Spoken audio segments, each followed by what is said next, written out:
Hello दोस्तों, मैं अमोल कासार आपका स्वागत करता हूं। दोस्तों, one shot revision video case study based question 12th SP. मुझे पता है दोस्तों कि आप लोगों ने कल ओसीएम का लेक्चर देखा और बहुत बच्चों को उसका फायदा हुआ। मतलब एक ही लेक्चर में आपके सारे के सारे क्वेश्चंस कवर हो गए। क्या बात है सर। और उसी में से पेपर में आने वाला है, ये तो डंके के चोट पे सही है ना। तो मतलब इसमें तो कोई गलत बात है ही नहीं, कोई मिलावट वाली बात नहीं सर। 100% जितने भी हम पेपर देख रहे हैं उसका एक एनालिसिस यही निकल के आ रहा है कि केस स्टडी बेस में कंसेप्ट वो टेक्स्ट बुक के नीचे वाले ही पूछ रहे हैं। तो अब एसपी की बात करते हैं सर। ये जो चार्ट आपके सामने में लेके आया हूं दोस्तों, ये क्या चार्ट है सर। ऐसे वक्त ये काम में आता है जब टाइम कम है और पढ़ना बहुत ज्यादा हो।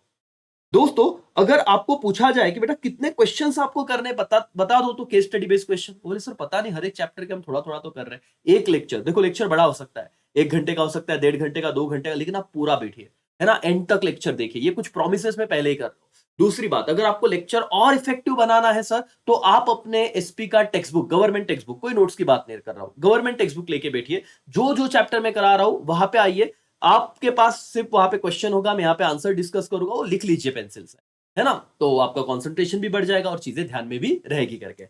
तो बिना समय गवाए दोस्तों हम लोग शुरू करेंगे लेक्चर। उससे पहले अगर आप चैनल पर नए हो तो जरूर सब्सक्राइब करना, ये हमारे लिए रिवॉर्ड रहेगा। आप लाइक जरूर करना क्योंकि हजारों में व्यूज आ रहे हैं। आपके एक लाइक से जो आपके मतलब ये वीडियो जिन बच्चों तक पहुंचना है वो पहुंच सकता है ना। सो ये इतना आप आपकी तरफ से करो, बाकी मैं तो आपको पढ़वा रहा हूँ सर। देखो, 1.5 से 2 घंटा, क्योंकि हमें कितने क्वेश्चन कवर करने हैं सर।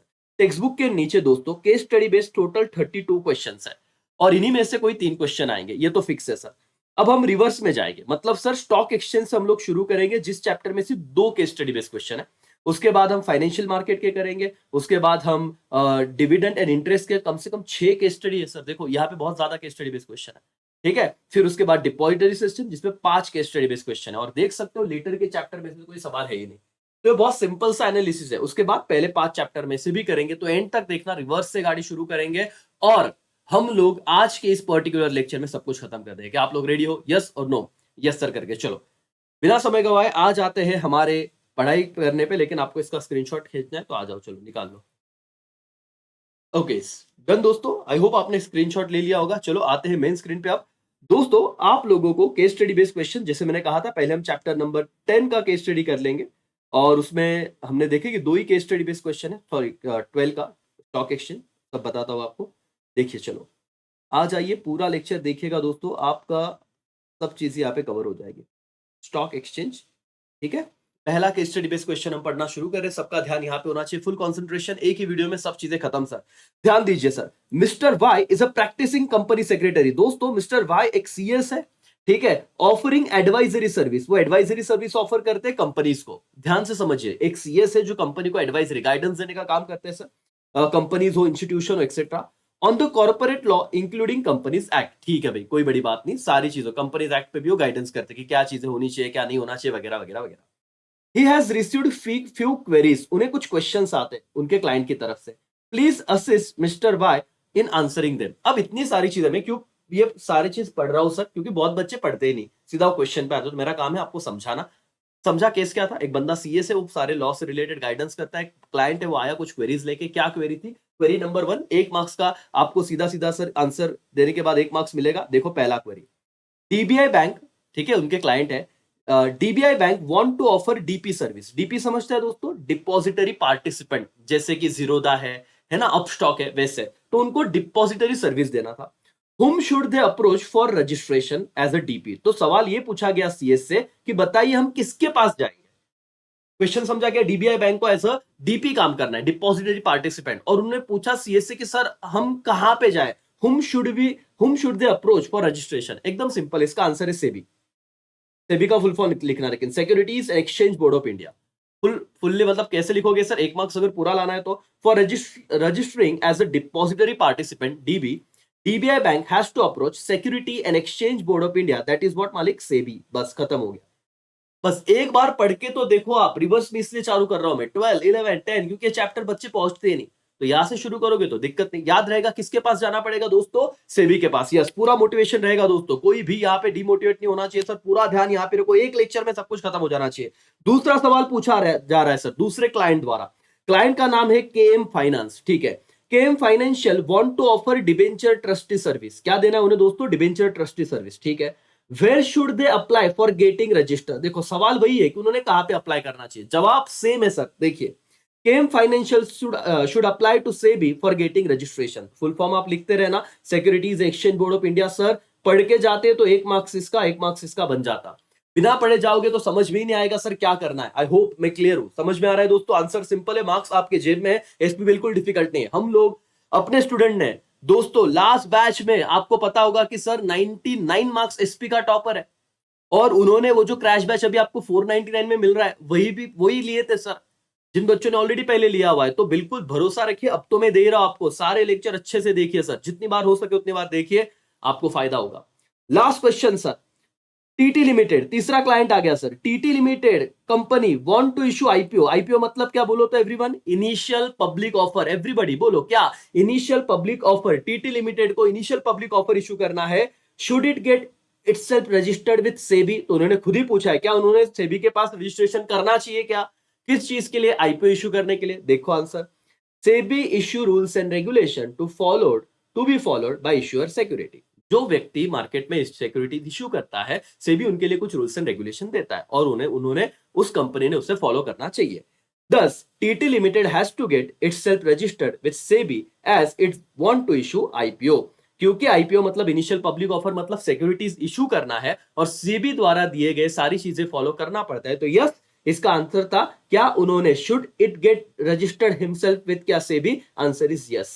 3 में से 3 मार्क्स मिल गए। क्या चैप्टर नंबर 12 स्टॉक एक्सचेंज के 2 सवाल थे case study based text book के, एक का जवाब आपको मिल गया दोस्तों, यस और नो? Yes sir. स्पीड बढ़ाएंगे, पहले मोमेंटम आने दो सर, एक बार कंसंट्रेशन बढ़ गया आगे फटाफट जाएंगे और फिर खत्म हो जाएगी अपनी journey. Okay sir, question number 2 की तरफ हम आएंगे, लेकिन उससे पहले मैं चाहूंगा क्वेश्चन नंबर 1 का आप स्क्रीनशॉट ले लो फटाफट से। चलो दोस्तों, ले लिया स्क्रीनशॉट? ओके चलो यहाँ पे आइए दोस्तों, अब हम लोग शुरू करेंगे क्वेश्चन नंबर 2 जो टेक्स्ट बुक का ही है, और इसी के साथ चैप्टर नंबर 12 हमारा डन हो जाएगा। सवाल पढ़िएगा दोस्तों। Mister P has recently got his BSc degree, bachelor of science, right? Okay, he has enrolled for course in security market. उन्होंने बोला कि स्टॉक मार्केट में बहुत पैसा मिलता है सर, हर्षद मेहता का वेब सीरीज देखा तो बोले अभी हमको इनरोल करना है वहां पे। As a new student of this subject he has few queries. अरे इससे क्वेरी है, और आप लोग कॉमर्स के स्टूडेंट हो इस वाले, तो सॉल्व करो भाई। पहला क्वेरी क्या है देखिए, पहला क्वेरी है, does company need to be listed on stock exchange to sell security through the stock exchange? उन्होंने कहा भाई साहब, किसी कंपनी को अगर शेयर बेचने हैं स्टॉक एक्सचेंज में तो क्या उन्हें लिस्टेड होना पड़ता है क्या? आंसर सुनिए, आंसर बट ऑब्वियस है yes, company need to be listed on stock exchange to sell is security through the stock exchange. Sir वही से तो उठाना था, एक बार पढ़ो 1 मार्क्स सर फुकट का है। केस स्टडी बेस्ड क्वेश्चन में सबको 6 में से 6 मार्क्स मिलना चाहिए। बोलिए यस और no. Does company need to be listed in stock exchange? Yes, company need to be listed in stock exchange to sell its security through stock exchange। वही line उठाओ के लिख दो। दूसरा सवाल दोस्तों, भाई और बहनों, what is the term used for referring stock exchange ability to reflect in economic condition of country? ये बहुत अच्छा क्वेश्चन है बेटा, आईएमपी क्वेश्चन कर लो। मतलब ये केस स्टडी आएगा तो बहुत बच्चे बिना पढ़े जाएंगे, उनको लिखते नहीं आएगा। उन्होंने क्या कहा है, कौन से टर्म को यूज किया जाता है किस चीज के लिए? रेफरिंग स्टॉक एक्सचेंज का ability to reflect economic condition, उस कंट्री का इकोनॉमिक कंडीशन कैसा है यह बताने के लिए स्टॉक एक्सचेंज में कौन से टर्म को बताया जाता है? तो दोस्तों यहां पे उसका नाम है इकोनॉमिक मिरर। बोलो क्या नाम है, अंडरलाइन कीजिएगा, इकोनॉमिक मिरर लिख लो अपने टेक्स्ट बुक में। Economic mirror is the term used for referring stock exchange ability to reflect the economic condition of country। क्या दोस्तों, इस वर्ड को याद रखना, economic condition of the country. कौन से इंडिकेटर को, कौन से टर्म को बोला जाता है? बोलो इकोनॉमिक मिरर। इस टर्म को यूज किया जाता है रेफरिंग स्टॉक एक्सचेंज का एबिलिटी टू रिफ्लेक्ट इकोनॉमिक क्या कंडीशन ऑफ कंट्री। मैं यही पे 3-4 बार बोलता हूं ताकि ना आपको ये एक लेक्चर में सब कुछ दिमाग में आ जाएगा, है ना? चलो नेक्स्ट क्वेश्चन पे जाते हैं।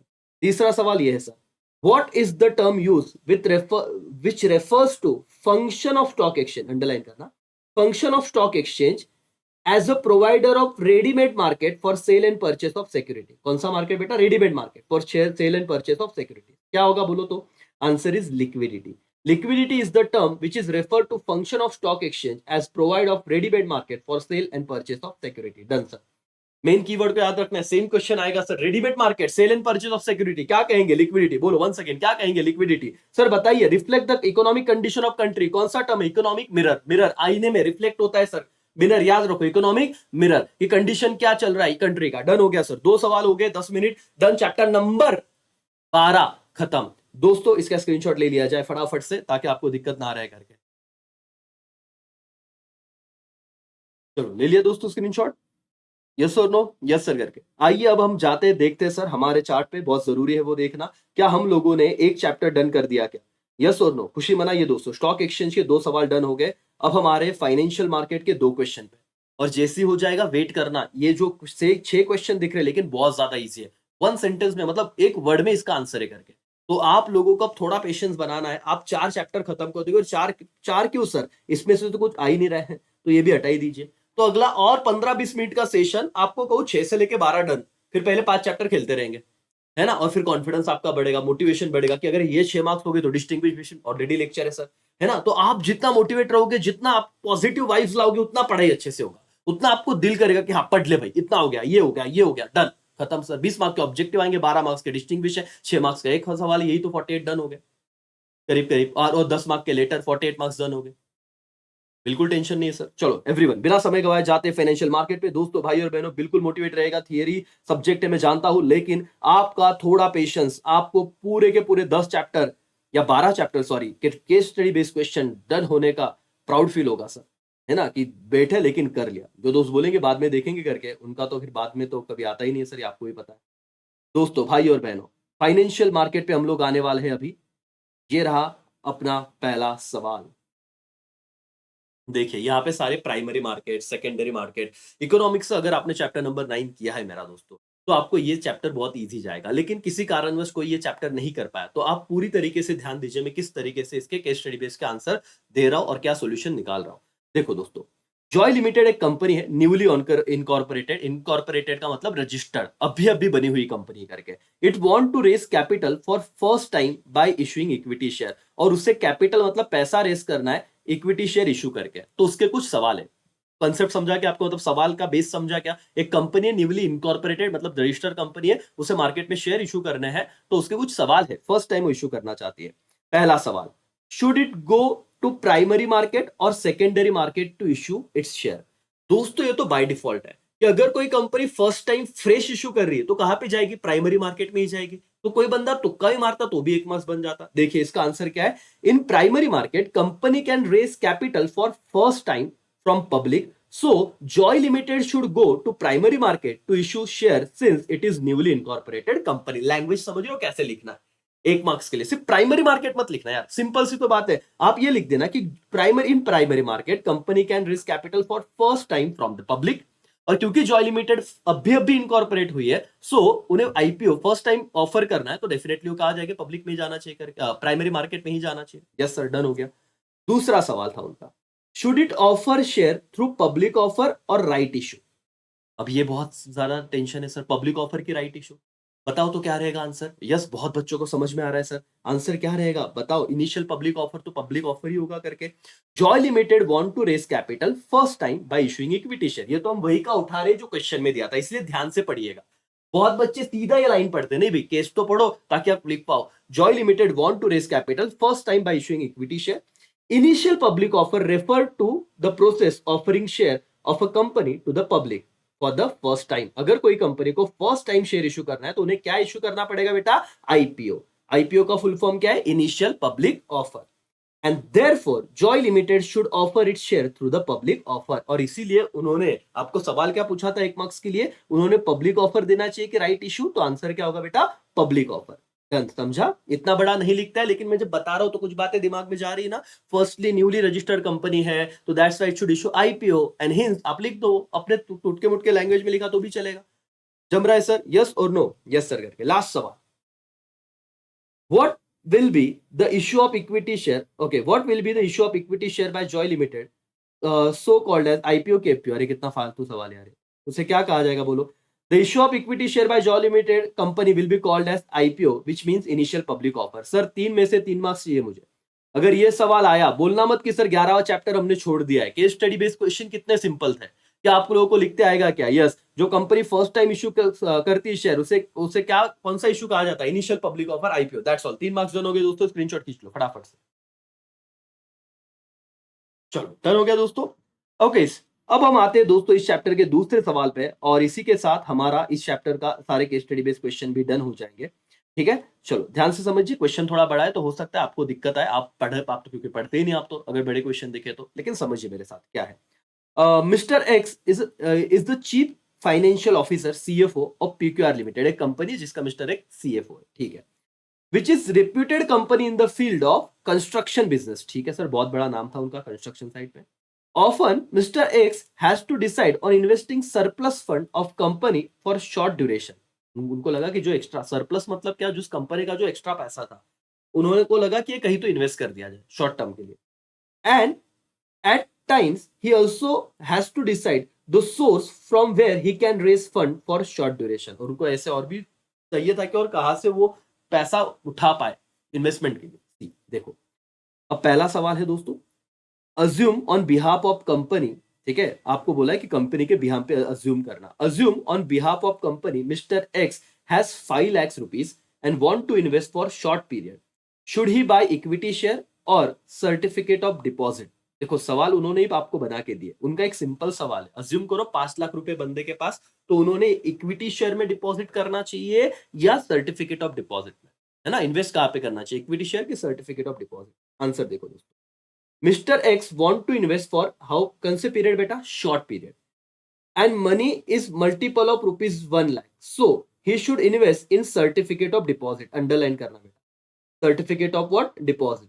दिस इज बिकॉज सीडी का फुल फॉर्म क्या है भैया, certificate of deposit issue for a minimum value 1 lakh और multiple of rupees 1 lakh in provided का बेटा maturity in minimum 7 days to maximum 1 year। तो शॉर्ट पीरियड बोला था ना, अब ये तुम अगर पढ़ के ही नहीं जाओगे तो क्या पता चलेगा, क्या समझे मेरे लेक्चर से।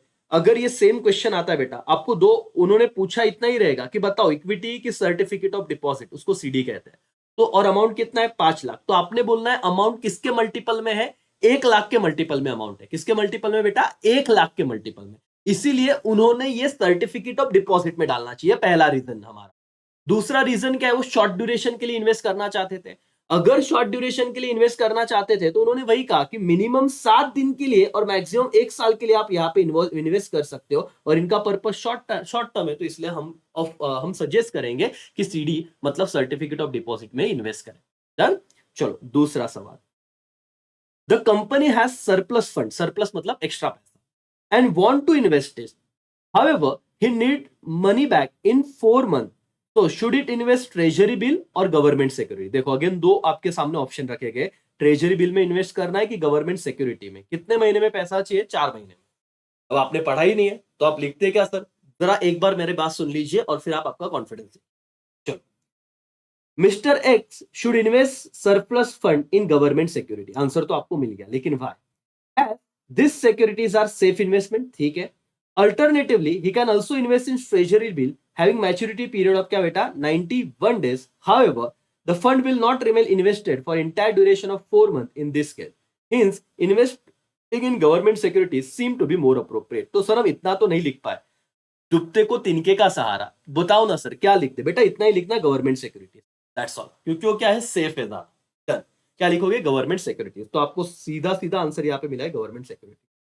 तीसरा सवाल और लास्ट दोस्तों, can company issue certificate of deposit, क्या company certificate of deposit answer issue कर सकती है क्या। देखो दोस्तों answer is no, PQR limited can not issue certificate of deposit CD are unsecured negotiable promissory note usually issued by commercial bank, CD कौन इशू करता है बेटा, commercial bank and financial institution, but this company is construction company. बस यहाँ पे आपका answer था जो 1 मार्क्स आपका बना। ये बहुत डिफिकल्ट क्वेश्चन होगा अगर आया तो, इसे आपको समझने में भी लग रहा है, लेकिन इसका रिवीजन में तुरंत करा के दूंगा, सिर्फ पेशेंस बनाए रखिए सर। 11 और 12वां चैप्टर डन हो जाएगा, 9वें के 5 से 6 सवाल है लेकिन बहुत इजी है, बस इधर पेशेंस रखो तो बात खत्म सर। देखिए क्या कहा उन्होंने, क्या company certificate of deposit issue कर सकती है क्या, मॉरल ऑफ द स्टोरी यही बोलने का, कमर्शियल बैंक और financial institution certificate deposit issue कर सकते हैं क्या बेटा, सर्टिफिकेट ऑफ डिपॉजिट इशू कर सकते हैं क्या कमर्शियल बैंक और फाइनेंशियल इंस्टीट्यूशन। लेकिन हमारी जो कंपनी है वो कौन सी कंपनी है, कंस्ट्रक्शन कंपनी है, और जबकि वो कंस्ट्रक्शन कंपनी है इसीलिए वो क्या नहीं इशू कर सकती, सर्टिफिकेट ऑफ डिपॉजिट इशू नहीं कर सकती। इसको आईएमपी क्वेश्चन मार्क कर लीजिए, क्योंकि अगर पेपर डिफिकल्ट बनाने का सोचा और उनको लगा कि ये वाले ऐसे क्वेश्चन डाल देने भाई, तो ये वो सवाल आ सकता है, इसको आईएमपी मार्क कीजिए। इजी है, कोई दिक्कत नहीं। पहला बताइए क्या बताया उन्होंने, इक्विटी शेयर की certificate of deposit, everybody answer आपका क्या था, सर्टिफिकेट ऑफ डिपॉजिट। और इसी से आपको लास्ट पॉइंट भी बताओ, can company issue certificate of deposit? Answer is no. कौन सी कंपनी इशू करती है? बैंकिंग और फाइनेंशियल इंस्टीट्यूशन। ये क्यों नहीं कर सकती? बिकॉज है कंस्ट्रक्शन कंपनी है। गवर्नमेंट सिक्योरिटीज की, और दूसरा treasury bill. Answer is government security. Done, इतना भी याद रहा तो भी चलेगा। एक बार डन कर दिया दोस्तों, यस और नो? चलो स्क्रीनशॉट ले लो फटाफट। ओके, डन बेटा। चलो आइए अब यहाँ पे दोस्तों जरा हम हमारे चार्ट पे आ जाते हैं करके। तो अब हमने 2 चैप्टर डन कर लिए हैं। सर कॉन्फिडेंस बढ़ाइए, आप लोगों ने बहुत बड़ा अचीवमेंट कर लिया है। अब हम आ रहे हैं chapter number 10। 6 case study based question है, लेकिन बहुत जल्द हो जाएगा क्योंकि बहुत इजी इजी क्वेश्चन है बेटा। Dividend and interest. चलो, डिविडेंड और इंटरेस्ट पे आने तक मैं आपको एक बात बताऊंगा जो बेसिक चीजें आपको पता होनी चाहिए। बताओ डिविडेंड क्या है? सर जब कोई भी व्यक्ति शेयर में इन्वेस्ट करता है, कहां पे? शेयर में। तो शेयर में इन्वेस्ट करने के बाद जो उसे रिटर्न मिलता है, उस रिटर्न को क्या कहा जाता है? डिविडेंड। ओके। लेकिन दोस्तों अगर किसी व्यक्ति ने कहां पे इन्वेस्ट किया है? डिबेंचर हो गए, डिपॉजिट्स हो गए, इसमें अगर इन्वेस्ट किया तो उस पे जो रिटर्न मिलता है उसे क्या कहते हैं? इंटरेस्ट। तो डिविडेंड किस पे मिलता है दोस्तों? शेयर पे मिलने वाले रिटर्न को क्या कहा जाता है? शेयर पे मिलने वाले रिटर्न को डिविडेंड कहा जाता है। वैसे ही भाई और बहनों, इंटरेस्ट किस पे मिलता है? जो भी बोरोड कैपिटल है, डिबेंचर, डिपॉजिट्स, राइट, लोन, इस पे जो दे मिलता है, मतलब कंपनी को देना पड़ता है। कंपनी को जो बोरोड कैपिटल पे देना पड़ता है उसे इंटरेस्ट कहते हैं, और शेयर्स पे जो देना पड़ता है रिटर्न, उसे डिविडेंड कहते हैं। डन? Yes sir. बहुत ही सिंपल सा सवाल दोस्तों, लेकिन कंसेप्ट आपका स्ट्रांग होना बहुत जरूरी इसमें आ रहा है आपके सामने। तो बिल्कुल ध्यान दीजिए। यहाँ पे लगता है तो एक छोटा सा ब्रेक ले लीजिए आप पानी पीने का, लेक्चर को यहाँ पे पॉज कीजिए, लेकिन पूरा लेक्चर देखना है और आज के बाद ये सारी चीज कंप्लीट करनी है और आपको याद भी रहेगा, ट्रस्ट में। चलो आते हैं आगे। LMN company limited decide to declare dividend for the financial year 18-19, ठीक है, in which he has earn profit less than their expectation. चलो ये कहानी समझिए कि एक कंपनी है जिनको डिक्लेयर डिविडेंड करना है, डिविडेंड को डिक्लेयर करना है फॉर फाइनेंशियल ईयर 18-19 के लिए, लेकिन उनका प्रॉफिट जो है उनके अपेक्षा से कम हुआ है, एक्सपेक्टेशन से कम हुआ है, ठीक है। पहला सवाल, is the board right in recommendation of dividend ₹5 per share out of free reserve? यहां पे मेन क्रक्स ये था, क्या फ्री रिजर्व में से ₹5 का डिविडेंड दे सकते हैं? अब जिन्होंने चैप्टर पढ़ा ही नहीं रहेगा उनको कंसेप्चुअली बहुत बड़ा प्रॉब्लम है। तो चलो देखते हैं आंसर क्या है। यस, क्या बोल रहे हैं sir? The board can recommend dividend of ₹5 per share out of free reserve. This is because why company are allowed to pay final dividend out of their free reserve. But ये concept था बेटा कि company क्या उसका final dividend free reserve में से दे सकता है क्या? Answer is yes. सर जब कंपनी को एक्स्ट्रा प्रॉफिट हुआ रहेगा इससे पहले, वो कंपनी ने क्या किया रहेगा? कुछ प्रॉफिट साइड में निकाला होगा, रिटेन अर्निंग जैसा। तो ये फ्री रिजर्व फाइनल डिविडेंड, देखो 2 प्रकार के डिविडेंड होते हैं, एक होता है इंटरिम और एक क्या होता है बेटा? फाइनल। बोलो मेरे साथ क्या? एक होता है इंटरिम, एक होता है फाइनल। इस चैप्टर में बहुत इंपॉर्टेंट चीज है वो, ठीक है सर। आगे के आएंगे केस स्टडी बेस, आपको समझेगा मुद्दा क्या। इनको कौन सा डिविडेंड देना था? Final dividend. तो क्या फ्री रिजर्व से दे सकते हैं? Answer is yes. रीजन में लिखना, क्योंकि उनको फाइनल डिविडेंड देना था और फाइनल डिविडेंड फ्री रिजर्व में से दे सकते हैं करके। डन, ठीक है। दूसरा सवाल उसी से related, can board declare the dividend though it is not approved by AGM? AGM का मतलब क्या पता है ना दोस्तों? आ जाओ चैप्टर नंबर ये अपने 9 पे, और आप टेक्स्ट बुक पे आइए तो आप वहां पे लिख लेना एनुअल जनरल मीटिंग। क्या बेटा? Annual general meeting. सवाल यह है, क्या board of director dividend declare कर सकते हैं दो it is not approved by AGM? Annual general meeting ने उसे अप्रूव नहीं किया है, एजीएम में अप्रूव नहीं है, फिर भी वो डिक्लेयर कर सकता है क्या? तुक्का क्यों मारना है सर? मेरे साथ समझ लो। Answer is no. The board can not declare the dividend without share holder approval at AGM. Share holder के अप्रूवल के बिना उनको बुलाना पड़ता है एनुअल जनरल मीटिंग में, उनसे पूछना पड़ता है, उन्हें पूछे बिना, उनके अप्रूवल के बिना हम डिविडेंड डिक्लेयर नहीं कर सकते। Dividend as recommended by board of director is approved and declare by क्या? Resolution pass at the time of annual general meeting by share holder. तो फाइनल डिविडेंड को रिकमेंड कौन करता है? मैंने सिखाया था, रिवीजन लेक्चर देख सकते हो आप इस चैप्टर का मेरा। फाइनल डिविडेंड को रिकमेंड कौन करता है? Board of director. और अप्रूव एंड डिक्लेयर कौन करता है एनुअल जनरल मीटिंग में? Share holder. तो ये चीज याद रखना, रिकमेंडेशन बहुत जरूरी है और एनुअल जनरल मीटिंग में शेयर होल्डर का अप्रूवल भी बहुत जरूरी है, ठीक है। तो आंसर इज नो। तीसरा सवाल, can board give dividend in form of gift? क्या गिफ्ट के फॉर्म में डिविडेंड दिया जा सकता है क्या? Again answer is no. Board can not give dividend in the form of gift. Why sir? Because dividend must be paid in cash and not kind. या IMP कर लो। डिविडेंड हम कैश में ही दे सकते हैं, काइंड में दे नहीं सकते, मतलब किसी अदर देन कैश फॉर्म हम नहीं दे सकते, तो गिफ्ट की तरह कभी भी दिया जाएगा नहीं। क्या डन है क्या दोस्तों? यस और नो? तीनों सवाल समझे? चलो रैपिड रिवीजन करा दो एक बार इसकी। यस सर, बताओ। एक बंदा है, एक कंपनी है LMN कंपनी करके, उनको रिजर्व देना है, सॉरी डिविडेंड डिक्लेयर करना है। तो पहला सवाल पूछा, बोर्ड ऑफ डायरेक्टर को 5 रुपए का डिविडेंड देना है फ्री रिजर्व में से, दे सकते हैं? Answer is yes. Board of director ने अप्रूवल नहीं दिया एजीएम में, क्या डिविडेंड डिक्लेयर कर सकते हैं? Answer is no. लेना बहुत जरूरी है sir, recommended by board of director, declare by share holder. ठीक है। Can board of director give dividend from as a form of gift? Answer is no, वो गिफ्ट के फॉर्म में नहीं दे सकते, other than cash is allowed नहीं है करके। डन। दोस्तों दूसरा सवाल आपके सामने आ रहा है इस चैप्टर का, टोटल 6 सवाल है लेकिन बहुत ही अच्छे अच्छे हैं। आप चाहो तो थोड़ा 2 मिनट के लिए ब्रेक ले सकते हो, पानी वानी पी लो दोस्तों, है ना, क्योंकि सर कंटिन्यूस में बोल रहा हूं। और एक दिन में सर आप लोग महीने भर से कर रहे हो, नहीं होगा, लेकिन 1 1.5 2 घंटा अगर बैठ लिया तो केस स्टडी बेस्ड क्वेश्चन छोड़ दो, 6 मार्क्स डन। मैंने डिफरेंस का लेक्चर बनाया, वो देखो 12 मार्क्स डन, 18 यहीं पे डन। ऑब्जेक्टिव अपने टेलीग्राम चैनल पर रेगुलर प्रैक्टिस चल रहा है, यूट्यूब कम्युनिटी सेक्शन में रेगुलर जा रहा है। आपने सब्सक्राइब ही नहीं किया तो आपको नोटिफिकेशन क्या आएगा सर? तो कीजिए पहले वो काम, है ना। और सर अपना ही चैनल है, मैंने कहा ना, क्लासेस वासेस का ईगो बीच में ना आए, AKC आपका ही क्लास है, सब्सक्राइब कीजिए और आपको समझ में आ रहा होगा क्या सही है। चलो ध्यान दीजिए दोस्तों, दूसरा सवाल आपके पास।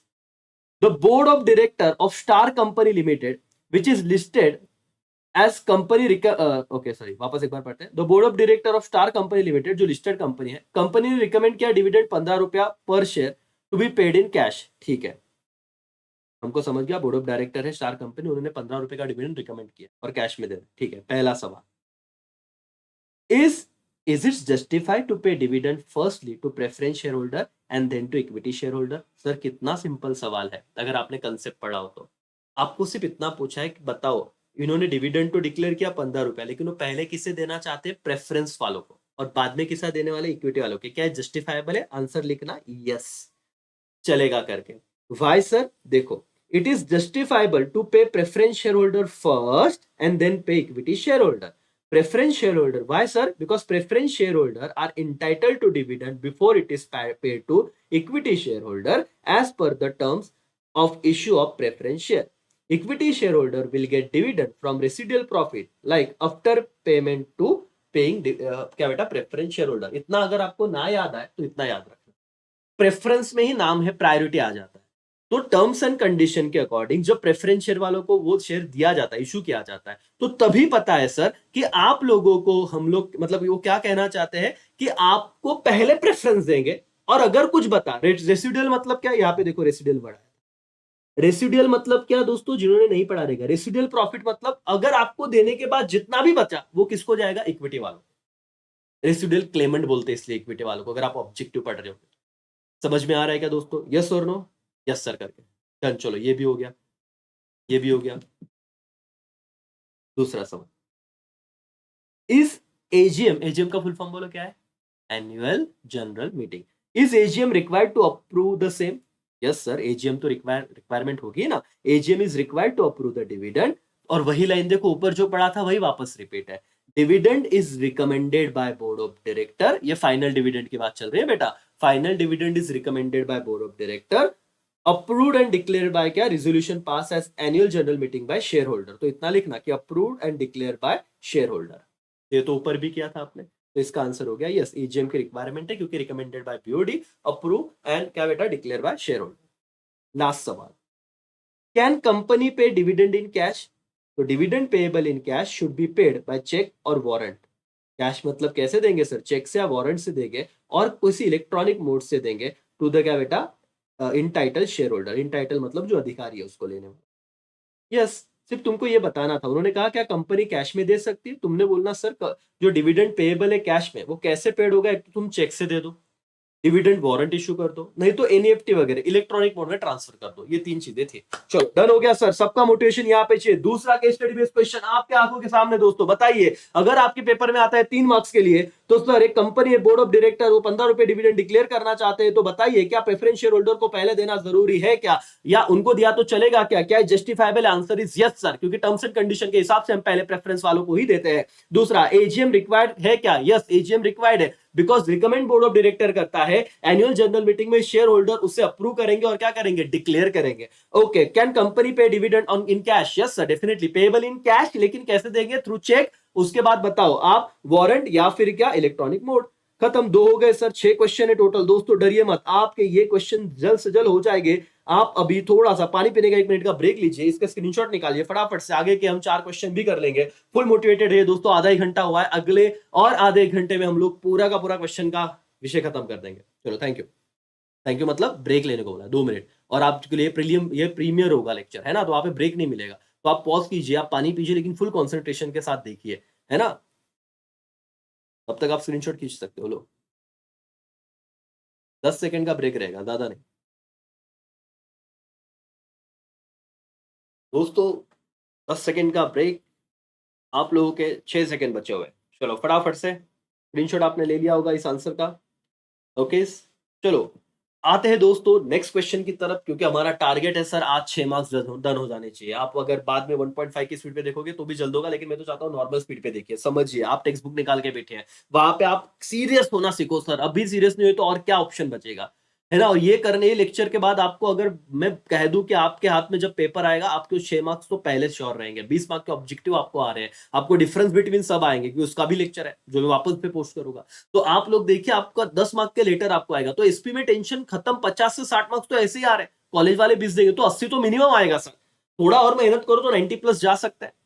आप अगर क्रैश बैच में सच में बोला तो ऐप पे मैं कह रहा हूं कि 500 रुपए आप लोग ऐसे ही बहुत इन्वेस्ट कर देते हो। ये लास्ट मतलब अभी क्या कहूं, 1 महीना बचा है, और आप एक बार देखिए इन्वेस्ट करके, डेफिनेटली आपको रिटर्न तो मिलेगा ही। लेक्चर देखिए, जितना हो सके उतना देखिए, और चीजों को अच्छे से खत्म कीजिए। आते हैं सर थर्ड क्वेश्चन पे, यहाँ पे ध्यान होना चाहिए सबका दोस्तों, पे अटेंशन करके। ओके, सनशाइन कंपनी लिमिटेड एक लिस्टेड कंपनी है, उसके जो बोर्ड ऑफ डायरेक्टर है कंपनी के, उन्होंने डिविडेंड डिक्लेयर किया है 10 रुपया पर शेयर। कौन सी ईयर के लिए? फाइनेंशियल 18-19। ये शायद चेंज कर सकते हैं आपके लिए, 19-20 या 23-24 करते, डरो मत। एक कंपनी है जिन्होंने डिविडेंड डिक्लेयर किया 10 रुपए का। सवाल क्या है, कंसेप्ट समझना दोस्तों। पहला सवाल, when does company need to notify stock exchange regarding the declaration of dividend? तो उनका पहला सवाल है, आपको कंसेप्ट आपका जानना चाहते हैं कि डिविडेंड डिक्लेयर के करने के बाद कब कंपनी ने नोटिफाई करना है स्टॉक एक्सचेंज को, पहला सवाल।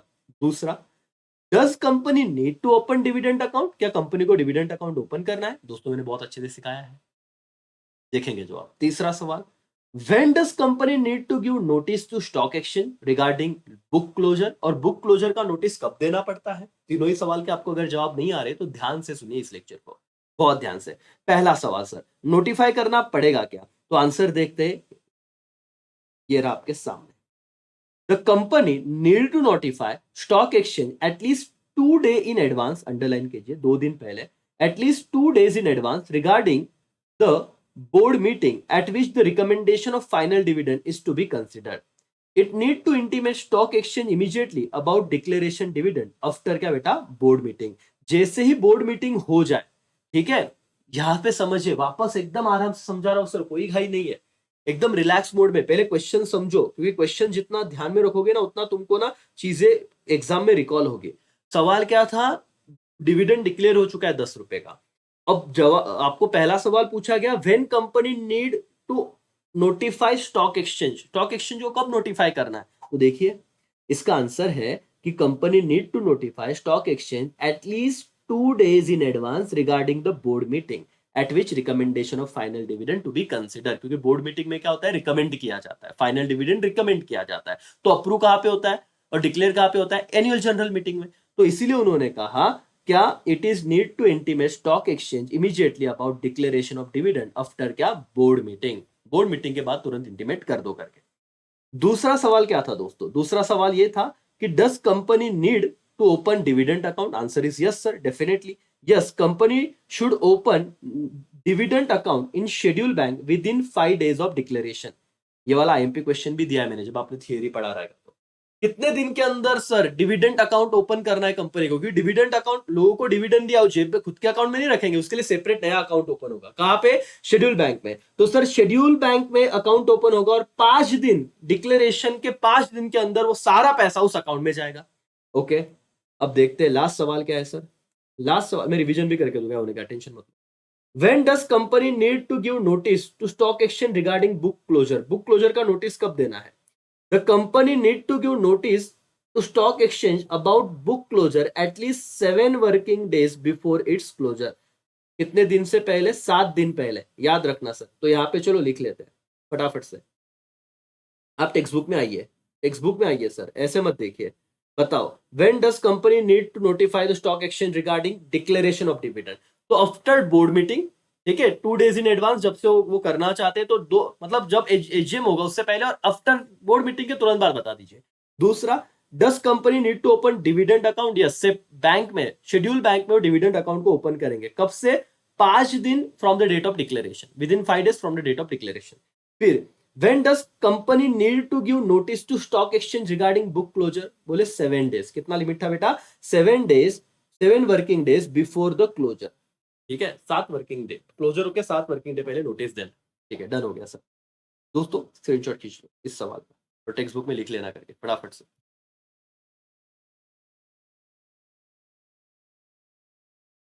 ओके डन दोस्तों, निकाल लिया स्क्रीनशॉट आपने? चलो, मोटिवेशन पूरा चाहिए दोस्तों, यहां पे ध्यान दीजिए।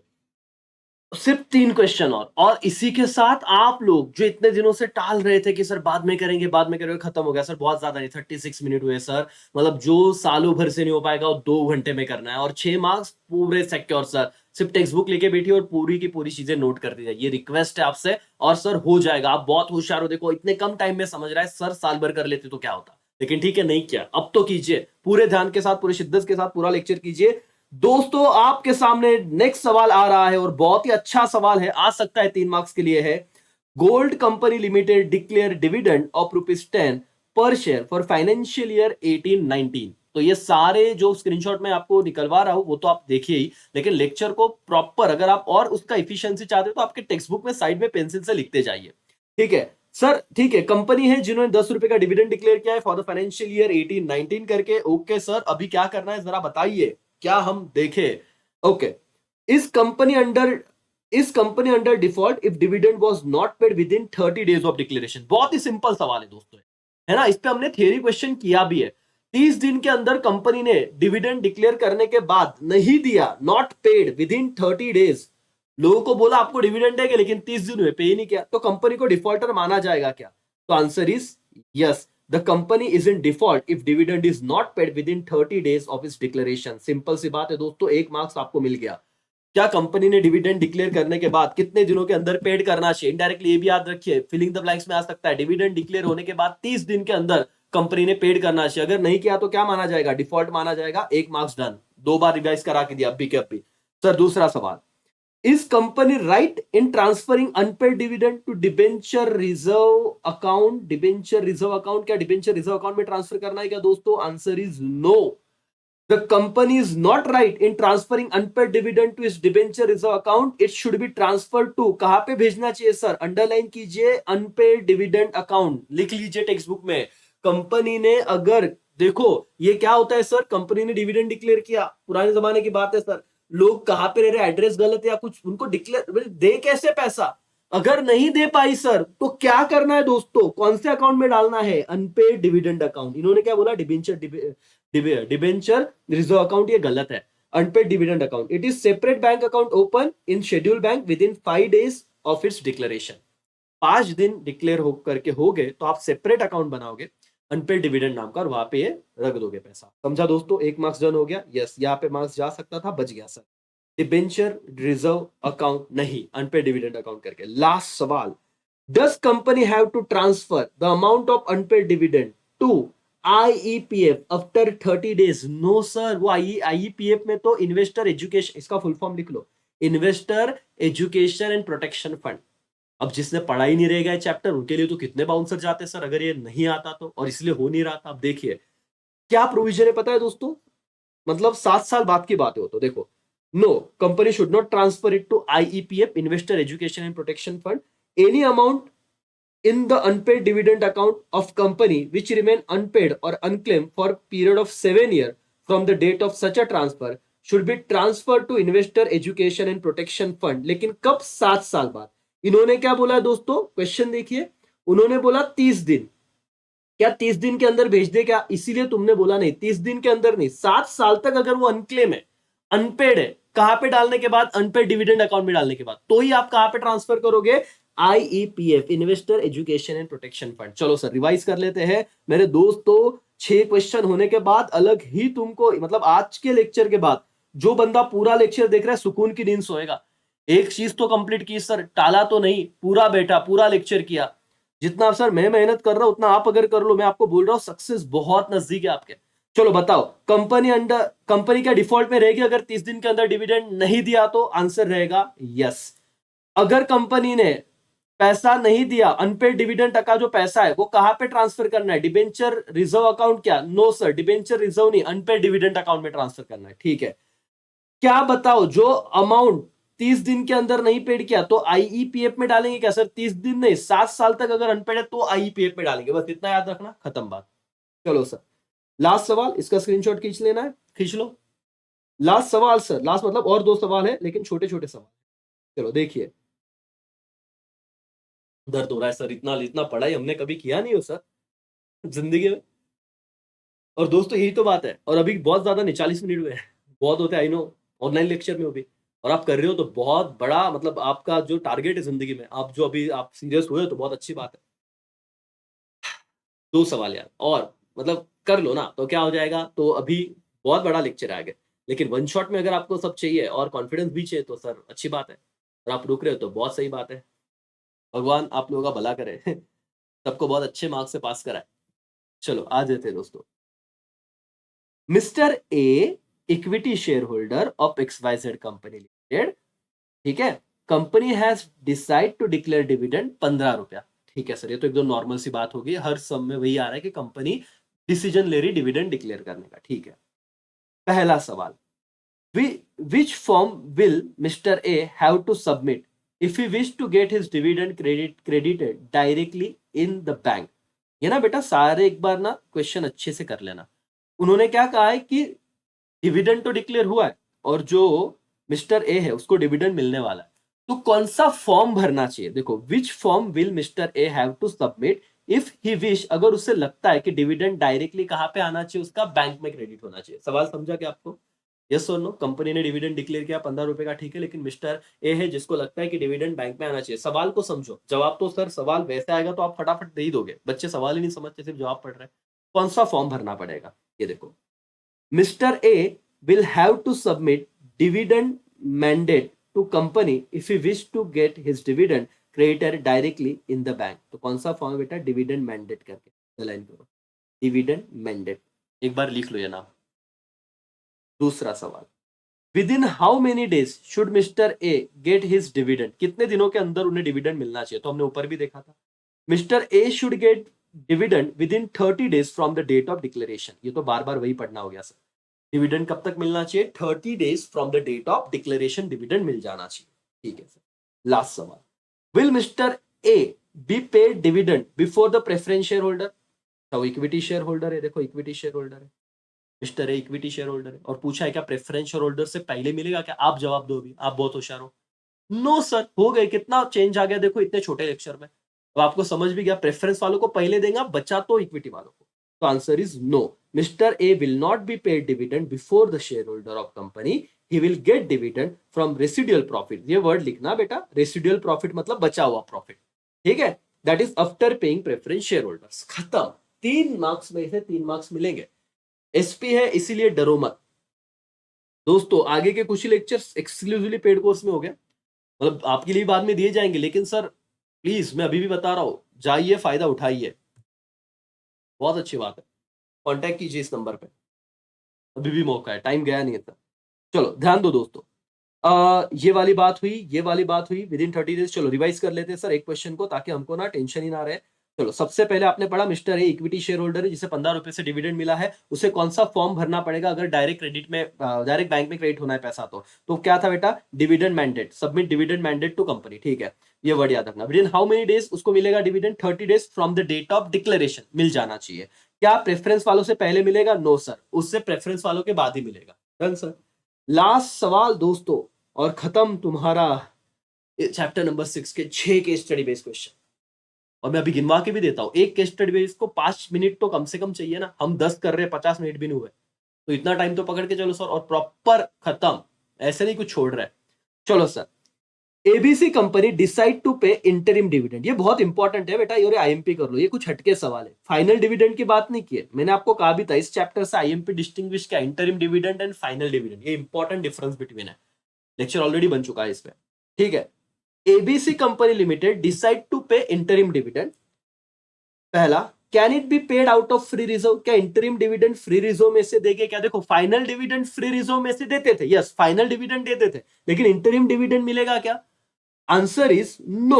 Interim dividend cannot be paid out of free reserve. Interim dividend is declared out of profit the current accounting year. Sir interim dividend free reserve में से नहीं देंगे, बोलो मेरे साथ एवरीबॉडी।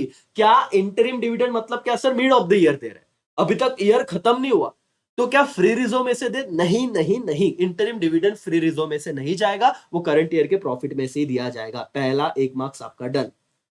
ओके, और एक सवाल है सर इसके बाद, ठीक है सर कर लेंगे, क्या ही दिक्कत है।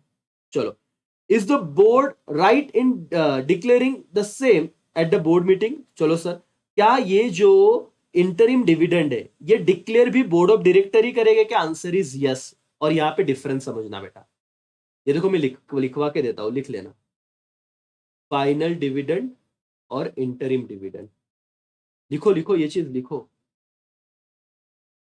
जो फाइनल डिविडेंड है बेटा, ये रिकमेंड कौन करता है? Recommend board of director recommend करता है, और उससे अप्रूव्ड एंड डिक्लेयर कौन करते हैं? तो शेयर होल्डर डिक्लेयर करता है, ठीक है। लेकिन जो इंटरिम डिविडेंड है, इसलिए एजीएम में होता है, फाइनल डिविडेंड कहां पे डिक्लेयर होता है? Annual general meeting.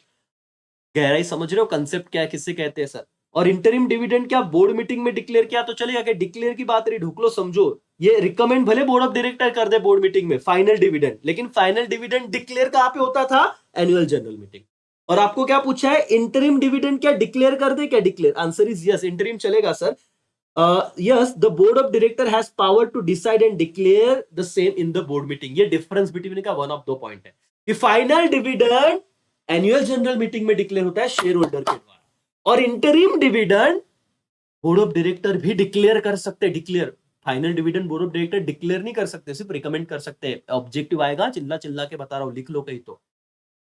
हाँ यस सर। चलो last, can company distribute the same with in 30 days of its declaration? Yes, company should distribute the interim dividend within 30 days, ये तो बराबर है सर, 30 दिन के अंदर उन्हें डिक्लेयर करके देना चाहिए। डन, खत्म। क्या समझा बेटा? रिवीजन करा दो एक बार। कौन सा पढ़ा हमने? Interim dividend. क्या इंटरिम डिविडेंड फ्री रिजर्व में से दे सकते हैं क्या? Answer is no. क्या board of director board meeting में डिक्लेयर कर सकते हैं क्या इंटरिम डिविडेंड है? तो यस। क्या 30 दिन के अंदर देना चाहिए? Answer is yes. खत्म हो गया सर। चलो लास्ट क्वेश्चन, लास्ट लास्ट बोल के सर इतने सारे 8 क्वेश्चन लेके आए, भरी टेक्स्ट बुक में है ना इतने, देखो। हाँ सर इतने ही है करके, चलो इसका स्क्रीनशॉट तो खींचो, थोड़ा ब्रेक वेक भी ले लो, इंटरिम डिविडेंड से सवाल है सर। दोस्तों जम रहा है ना? यस और नो? सर इतने बड़े लेक्चर कर रहे हैं, कभी किए नहीं और आपके कर रहे हैं, बहुत बड़ी बात है, होशियार हो तुम लोग। लेकिन टेक्स्ट बुक लेके बैठो तो अलग ही माहौल बनेगा सर, आपको जो यहाँ पे दिख रहा है, जो वहां पे दिख रहा है, सब मैच हो रहा है करके। तो अभी तक हमने कितने कर लिए सवाल, एक बार देख लेते हैं सर। 1 2 3, ये वाला टेक्स्ट बुक का नहीं था शायद से, चीज है ना, कर लिया, लेकिन चलो 3, ये हुआ 4, ये 5, ये 6 7, मतलब बराबर है, एक टेक्स्ट बुक का नहीं था, तो कर लेंगे। 2 सवाल है सर, कर लेंगे ना, सभी करेंगे, डरते क्या हम लोग, है ना सर? लड़ जाएंगे इस बार, डरना है नहीं। यस और नो?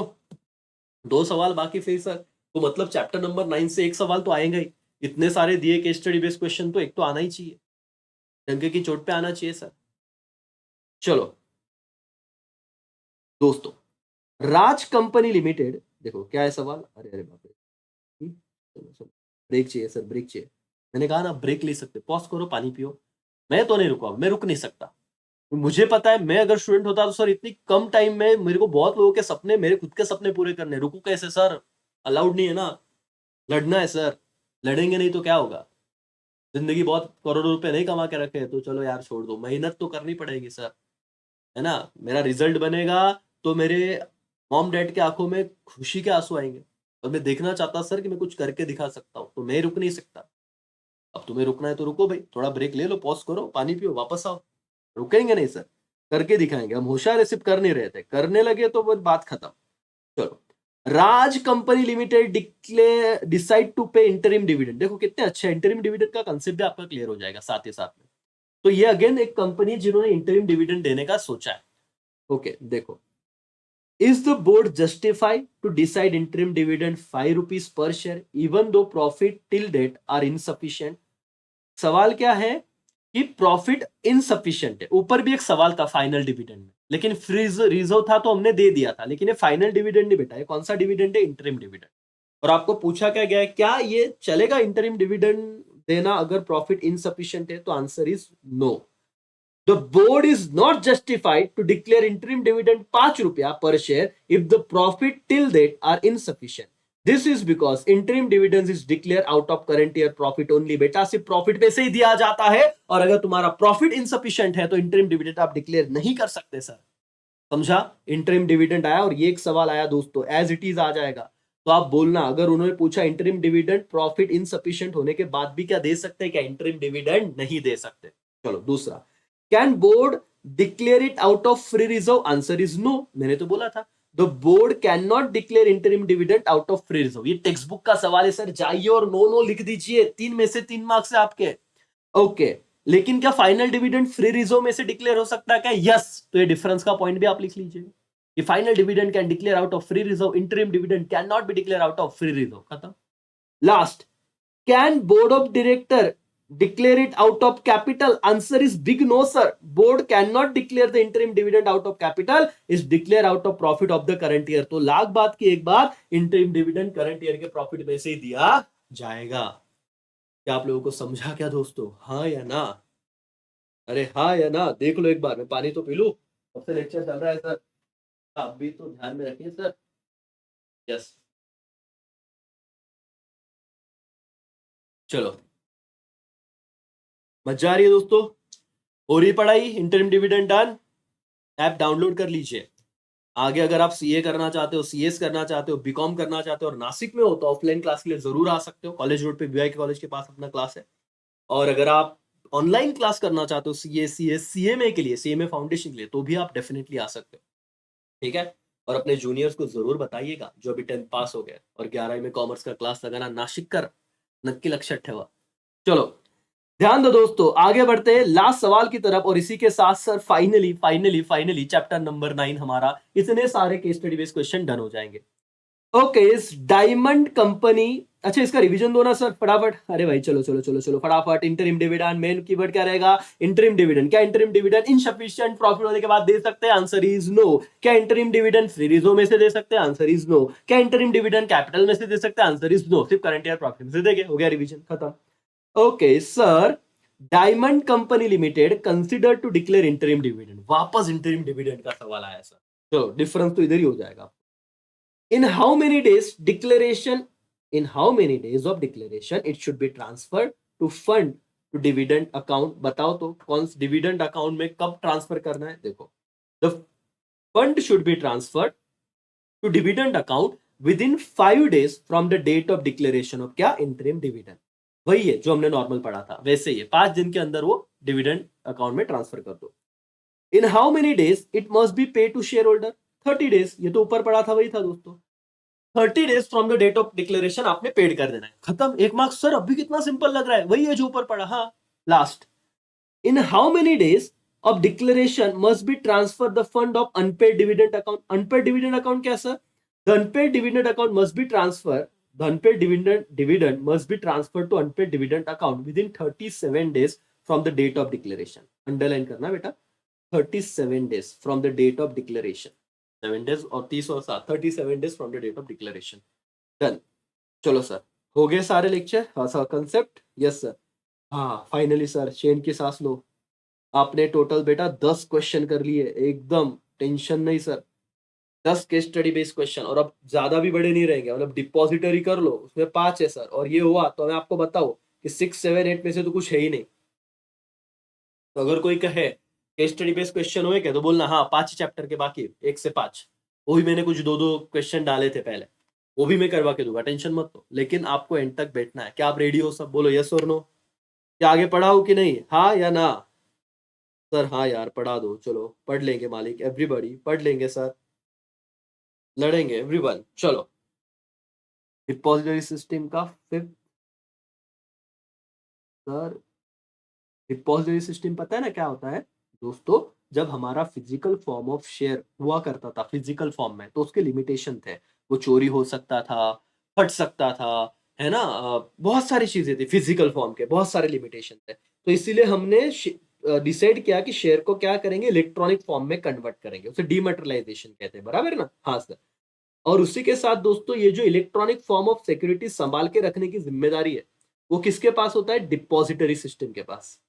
डिपॉजिटरी सिस्टम के पास। वो डिपॉजिटरी एक्ट है 1996, अगर आपको याद आ रहा होगा तो, है ना? वैसे वाली बात। हाँ सर। चलो 9वां चैप्टर, तो 9, 10, 11, 12 खत्म, 6, 7, 8 में से है नहीं, तो 6 से 12 बोल दो, डन हो गए case study based question. 1 to 5 रहेंगे, फिर दो दो दो दो क्वेश्चन है, ज्यादा डील नहीं है, ज्यादा बड़ी बात नहीं है सर। चलो भाई और बहनों, आ जाते हैं चैप्टर नंबर 9, क्वेश्चन नंबर 1। सब लोग यहाँ पे ध्यान देंगे और कंप्लीट कर लेंगे सर ये वाला सवाल। Mister Z hold 100 share of peculiar company limited in physical mode. कौन से मोड में बेटा? फिजिकल मोड में शेयर है उसके पास, ठीक है। And wish to convert the same in electronic mode. भावना समझी क्या तुमको क्या सवाल था? और ऐसे सवाल आएंगे तो चैप्टर 9 से रहेंगे कि फिजिकल फॉर्म में सिक्योरिटी है, उसे कहां पे कन्वर्ट करना है? इलेक्ट्रॉनिक मोड में। तो बताइए कैसे करें, या फिर सवाल देखते हैं। Mister Z hold saving bank account in CFDS bank limited. Can he deposit his share in this account for demat? Answer is no. Mister Z can not deposit his share in his bank account for demat. Sir bank account में थोड़ी ना डाल देगा, उसे separate से demat, वो DP के पास जाना पड़ेगा, डीमर्टलाइजेशन का प्रोसेस कराना पड़ेगा एंड सो ऑन, तो बैंक अकाउंट में नहीं डाल सकता। ठीक है, दूसरा सवाल। What type of account he need for the same? तो आपको केस स्टडी बेस में पूछा जाएगा। देखो ओसी तो भी एक टाइम सिंपल था, इसमें बहुत ज्यादा कंसेप्चुअल तुमको क्लैरिटी चाहिए। उन्होंने बोला ठीक है बैंक में नहीं डाल सकते, तो बताओ कौन से टाइप का अकाउंट में डालेंगे। देखो, a demat account is required for converting physical share into क्या? Electronic holding. तो कौन सा अकाउंट? डीमैट अकाउंट ओपन करें। Demat account is required for converting physical share into electronic holding. फिर is it the RBI which will be custodian of the share for of Mr. Z after dematting? क्या RBI के पास रहता है क्या? नहीं sir, हमने तो देखा था ना डिपॉजिटरी सिस्टम होता है। Yes, no, RBI will not be custodian of the share of Mr. Z. The depository मतलब NSDL और CDSL। क्या बेटा? NSDL और CDSL will be the custodian of share of mister Z for क्या बेटा? डीमैटिंग। चलो सर रिवीजन करा के दो सर, सवाल क्या था जरा बताइए, और टेक्स्ट बुक में आइए और लिखिए। मिस्टर जेड के पास 100 शेयर है, क्या उसके बैंक अकाउंट में वो डाल सकता? Answer is no. तो कहां पे, कौन सा अकाउंट ओपन करना पड़ेगा? डीमैट अकाउंट, ठीक है, इलेक्ट्रॉनिक फॉर्म में उसे कन्वर्ट करने के लिए। और तीसरा सवाल, क्या आरबीआई कस्टडियन रहेगा? नहीं सर, आरबीआई नहीं, कस्टडियन कौन है? डिपॉजिटरी खुद है। ये जवाब लिखिएगा, NSDL CDSL will be the custodian of share of mister Z. Done हो गया दोस्तों? मेरे साथ बोलो यस और नो। हाँ सर, मोटिवेशन बना के रखिए दोस्तों। ठीक है, 11वां क्वेश्चन आपने, 11वां क्या 12वां क्वेश्चन आपने डन कर दिया है। और इसी के साथ आप लोग टेक्स्ट बुक में भी लिखिए, तो आपको बिल्कुल कॉन्फिडेंस आ जाएगा। डन? Yes sir. चलो आगे बढ़ेंगे भाई और बहनों, और आ जाते हैं नेक्स्ट क्वेश्चन की तरफ। क्या है? Mister R hold 100 share of peculiar company limited in demat mode. ठीक है सर, डीमैट मोड में है। आगे क्या? पहला सवाल, he want to transfer 1 share each to his wife, daughter and son. Can he do so? क्या वो कर सकता है? क्या उसे ट्रांसफर करना है? एक शेयर उसकी वाइफ को, एक उसके बच्चे को, एक उसकी बेटी को। तो he can transfer 1 share each to his wife, daughter and son if they also have demat account। अगर उनके पास डीमैट अकाउंट है तो ही वो ट्रांसफर कर सकता है। तो आंसर लिखना यस, बट सब्जेक्ट टू उन तीनों के पास क्या चाहिए? डीमैट अकाउंट चाहिए। इतना लिख देना। कौन सा अकाउंट चाहिए बेटा? Demat account. जम गया? इतना सिंपल था। आगे, does he need to submit DRF और DIS if he want to transfer his share? दोस्तों तो समझिए, DRF is a demat requisition form, underline कीजिए इसका full form, demat requisition form. The share held by mister R is already in demat form, so he has to submit DIS, that is delivery instruction slip, to transfer his share to his family. आधी जनता को तो ये पता ही नहीं था और 1 marks का सवाल आता और सर हम लोग ऐसे ना डिपेंडेंट की तरह बोलते पीछे, तुला येतंय का, ये तुला येतंय का, क्या है DIRF DIS, साला पहली बार पढ़ा. तो DRF क्या होता है बेटा, डीमैट रिक्विजिशन फॉर्म. और ऑलरेडी आर के पास तो डीमैट फॉर्म में ही शेयर थे, तो DRF भरना पड़ेगा क्या, आंसर इज नो. तो उसे ट्रांसफर करने के लिए कौन सा फॉर्म भरना पड़ेगा, DIS. DIS का फॉर्म, फुल फॉर्म क्या है, डिलीवरी इंस्ट्रक्शन स्लिप. बोलो, लिख लो टेक्स्ट बुक में, डिलीवरी इंस्ट्रक्शन स्लिप. समझा क्या राजा, यस और नो, यस सर करके डन. दूसरा सवाल हो गया, यस. तीसरा, can he nominate his wife as as his demat account. क्या नॉमिनेट, नॉमिनेट मतलब क्या, उसको कुछ होने के बाद उस शेयर का मालिक कौन रहेगा. जैसे मैंने कहा था ना प्रैक्टिकल पढ़ाते वक्त कि जैसे राकेश झुंझुनवाला जी बहुत बड़े शेयर होल्डर है, बिग बुल के नाम से जाने जाते थे, उनके डेथ के बाद उनके वाइफ के पास सारे शेयर चलेंगे, तो वैसे वाली बात है. देखो, every depositor at any time has right to nominate any person as a nominee in the event of his or her death. So Mr. R can nominate his wife. चलो सर रिवीजन करते हैं फटाफट से और हमें एक question learn हो गया, इसका कॉन्फिडेंस आ जाएगा. तो अगर आपको पूछा एक बंदा है जिसके पास 100 शेयर है डीमैट फॉर्म में, तो ऑलरेडी बताया हुआ है. पहला सवाल, उसे वाइफ, डॉटर और सन को ट्रांसफर करने कर सकते हैं, आप बोलना यस, सब्जेक्ट उनके पास क्या होना चाहिए, डीमैट अकाउंट होना चाहिए. दूसरा, डीआरएफ फॉर्म बनेगा या डीआईएस, तो डीआरएफ नहीं भरेगा क्योंकि डीमैट रिक्विजिशन फॉर्म ऑलरेडी वो डीमैटलाइजेशन करते हो भरते, इसका तो ऑलरेडी डीमैट में, तो इसलिए वो नहीं भरेगा. डीआईएस भर देगा, मतलब क्या सर, डिलीवरी इंस्ट्रक्शन स्लिप. ठीक है. फिर क्या वो नॉमिनेट कर सकता है, answer is yes, any time वो नॉमिनेट कर सकता है, आफ्टर द डेथ वो शेयर उनको चले जाएंगे. खत्म sir, 2 case study based question इस चैप्टर के, वेरी नाइस. चलो भाई और बहन, आते हैं हम नेक्स्ट सवाल पे. हे ढोकलो, सर उम्मीद जगाओ, मोटिवेट रहो, सोना नहीं है, टेक्स्ट बुक लेके बैठो, बहुत बड़ी लड़ाई है सर, हार नहीं सकते, है ना, बहुत उम्मीदें है. चलो सबकी उम्मीदें पूरी करेंगे, अपने खुद की पूरी करेंगे उम्मीदें सर. तीसरा सवाल, चलो इसका पहले स्क्रीनशॉट खींचना है, खींच लो फटाफट से. ओके, चलो हो गया क्या बेटा, ले लिया स्क्रीनशॉट, यस और नो, यस सर. दोस्तों नेक्स्ट सवाल की तरफ आते हैं, बहुत ही सिंपल सा सवाल है, ध्यान दीजिएगा, मेरे साथ ही हो जाएगा और टेक्स्ट बुक में आप मार्क करते रहिएगा. चलो सर, सवाल है, mister Z wish to open demat account in her name. ठीक है, सॉरी मिसेस जेड है. ठीक है, ये जो बहन है इनको डीमैट अकाउंट ओपन करना है. ठीक है, तो पहला सवाल आपको पूछा जा रहा है 1 मार्क्स के लिए, can she open demat to going Mumbai office to NSDL. ये डायरेक्ट डिपॉजिटरी के पास जाना चाहिए क्या, नहीं सर. आपको अगर डीमैट अकाउंट ओपन करना है, आप जीरोदा के पास कर लीजिए, एंजल वन के पास कर लीजिए, अपस्टॉक के पास कर लिया, वो शून्य क्या है उसके पास कर. तो सर बहुत सारे डीपी के पास जाइए ना, डिपॉजिटरी के पास जाने की जरूरत नहीं आपको. तो आंसर क्या है, नो. ये जो जी बेन है, जी मैडम है, can not open demat account by going to Mumbai office of NSDL या फिर सीडीएसएल जो भी है. एनएसडीएल ये क्या है, डिपॉजिटरी है. ठीक है, which is like central bank. जैसे हम लोग क्या करते हैं, आरबीआई में अकाउंट नहीं ओपन करते हम लोग, हमारा बैंक ऑफ महाराष्ट्र है, एसबीआई कमर्शियल बैंक में ओपन करते हैं, वैसे ही तो डिपॉजिटरी ये मेन है, सेंट्रल बैंक जैसा, आरबीआई जैसा है, तो वहां पे कोई नहीं जा सकता. She has to open demat account by with क्या, डिपॉजिटरी पार्टिसिपेंट. डीपी के पास वो डीमैट अकाउंट ओपन कर सकती है. डीपी मतलब समझा बेटा, शेर खान, जीरोदा, एंजल वन, इसे कहते हैं डीपी. ठीक है, 1 मार्क्स आपका हो गया. क्या सबको समझा है, एनएसडीएल के पास जाने की जरूरत है क्या, नहीं. कहाँ पे जाएंगी, डीपी के पास. ठीक है. इज शी रिक्वायर्ड टू पे opening account and maintenance. It's maintenance, क्या पैसा देने की जरूरत है क्या, यस. जो जेड मैडम है, हैज टू पे opening account and maintenance for availing service of DP. DP के सर्विस लेने के लिए उन्हें उतना पैसा मेंटेनेंस फीस देना पड़ेगा, यस सर. ओके, लास्ट सवाल क्या है, ये है, does she have to send the share to respective company for dematting. क्या कंपनी के पास शेयर भेजने की जरूरत है सर, नो. सर देखिए, answer is no. She does not have to send the share to respective company for dematting. She has to send the physical share certificate and demat requisition form in क्या बेटा, triplicate to DP. अब ये क्या है sir, ये मैं आपको बताता हूँ कि उनके पास सपोज फिजिकल फॉर्म में शेयर हो गया और उन्हें कन्वर्ट करना है इलेक्ट्रॉनिक फॉर्म में, तो कहाँ पे भेजना है, तो उन्होंने क्या करना है, she has to send the physical share certificate and demat requisition form, DRF. ये याद रखना, 1 मार्क्स के लिए सवाल बनेगा कि जब आपको physical form of share electronic form में कन्वर्ट करने हैं तो आपको एक फॉर्म भरना पड़ता है। उस फॉर्म को क्या कहते हैं? डीआरएफ। क्या बेटा? DRF, that is demat requisition form. और कितने में रहेगा? ट्रिप्लिकेट मोड में रहेगा। ठीक है, 3 कॉपी रहेगी उसकी, दीपू को 3 कॉपी देना है। ठीक है, चलो हो गया सर? यस।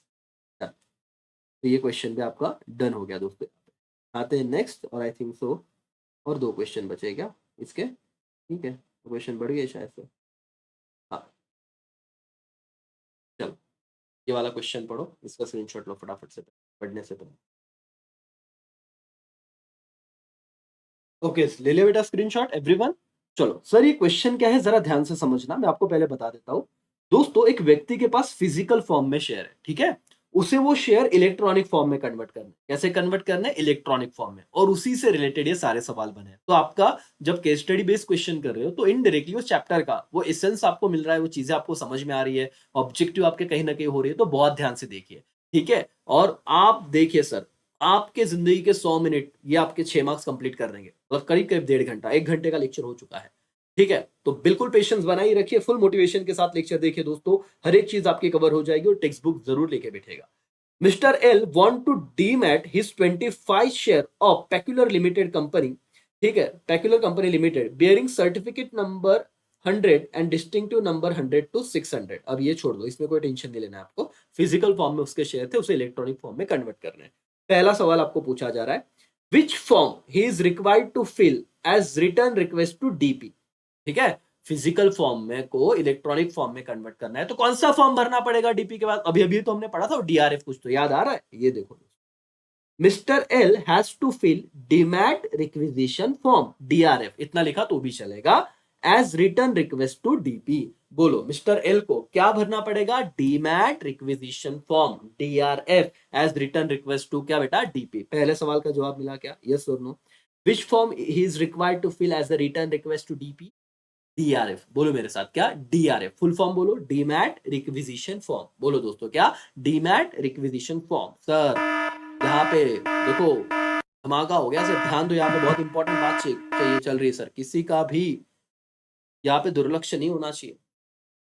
समझ में आया दोस्तों? यस और नो? यस। चलो दूसरा, does he have to fill instrument of transfer? क्या है सर? ये देखो बहुत सिंपल सा सवाल है, आप सिर्फ फोकस कीजिए। इंस्ट्रूमेंट ऑफ ट्रांसफर फील करना पड़ेगा। अगर इफ यू करना पड़ेगा क्या? If you want to transfer same share after dematerialisation, एक बार उसके शेयर इलेक्ट्रॉनिक फॉर्म में कन्वर्ट हो गए तो इंस्ट्रूमेंट ऑफ ट्रांसफर भरना पड़ेगा। तो answer is no.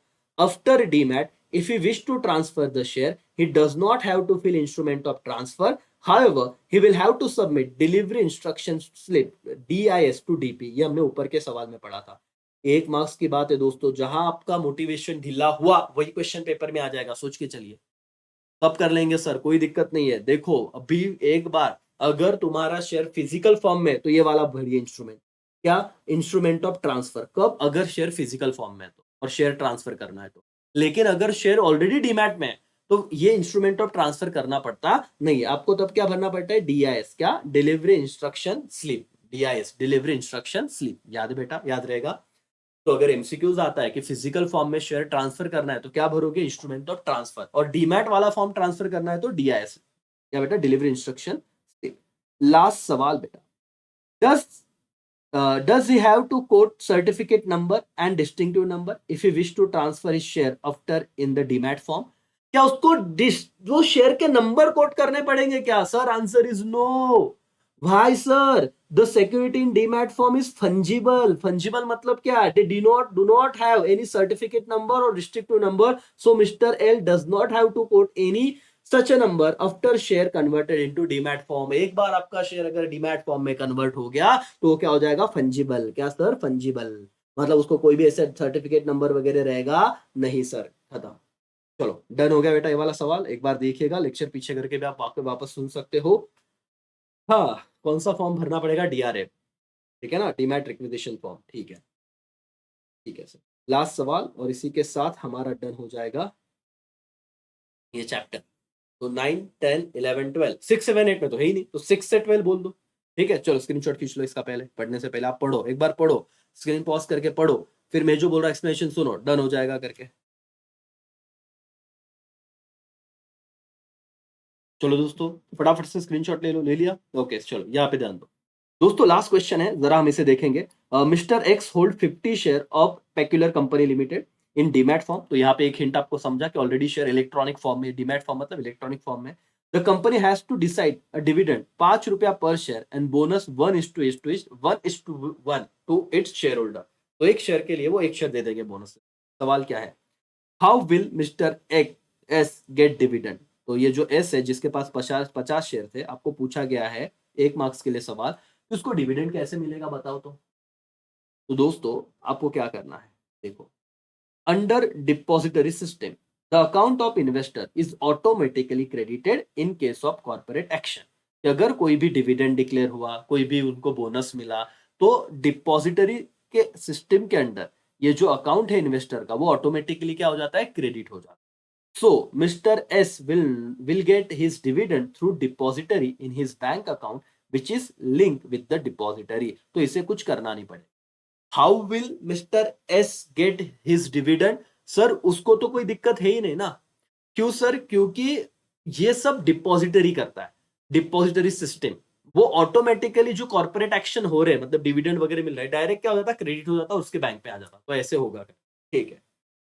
Will he get bonus share in physical और डीमैट? अभी सिंपल सी बात है ना sir, since mister S hold share in demat form, the bonus share also will be received in form of क्या बेटा, demat, in demat form, and will be directly credited to his demat account. Simple सी बात है, ये एक marks तो एकदम simple है, अगर आप डरो ना तो।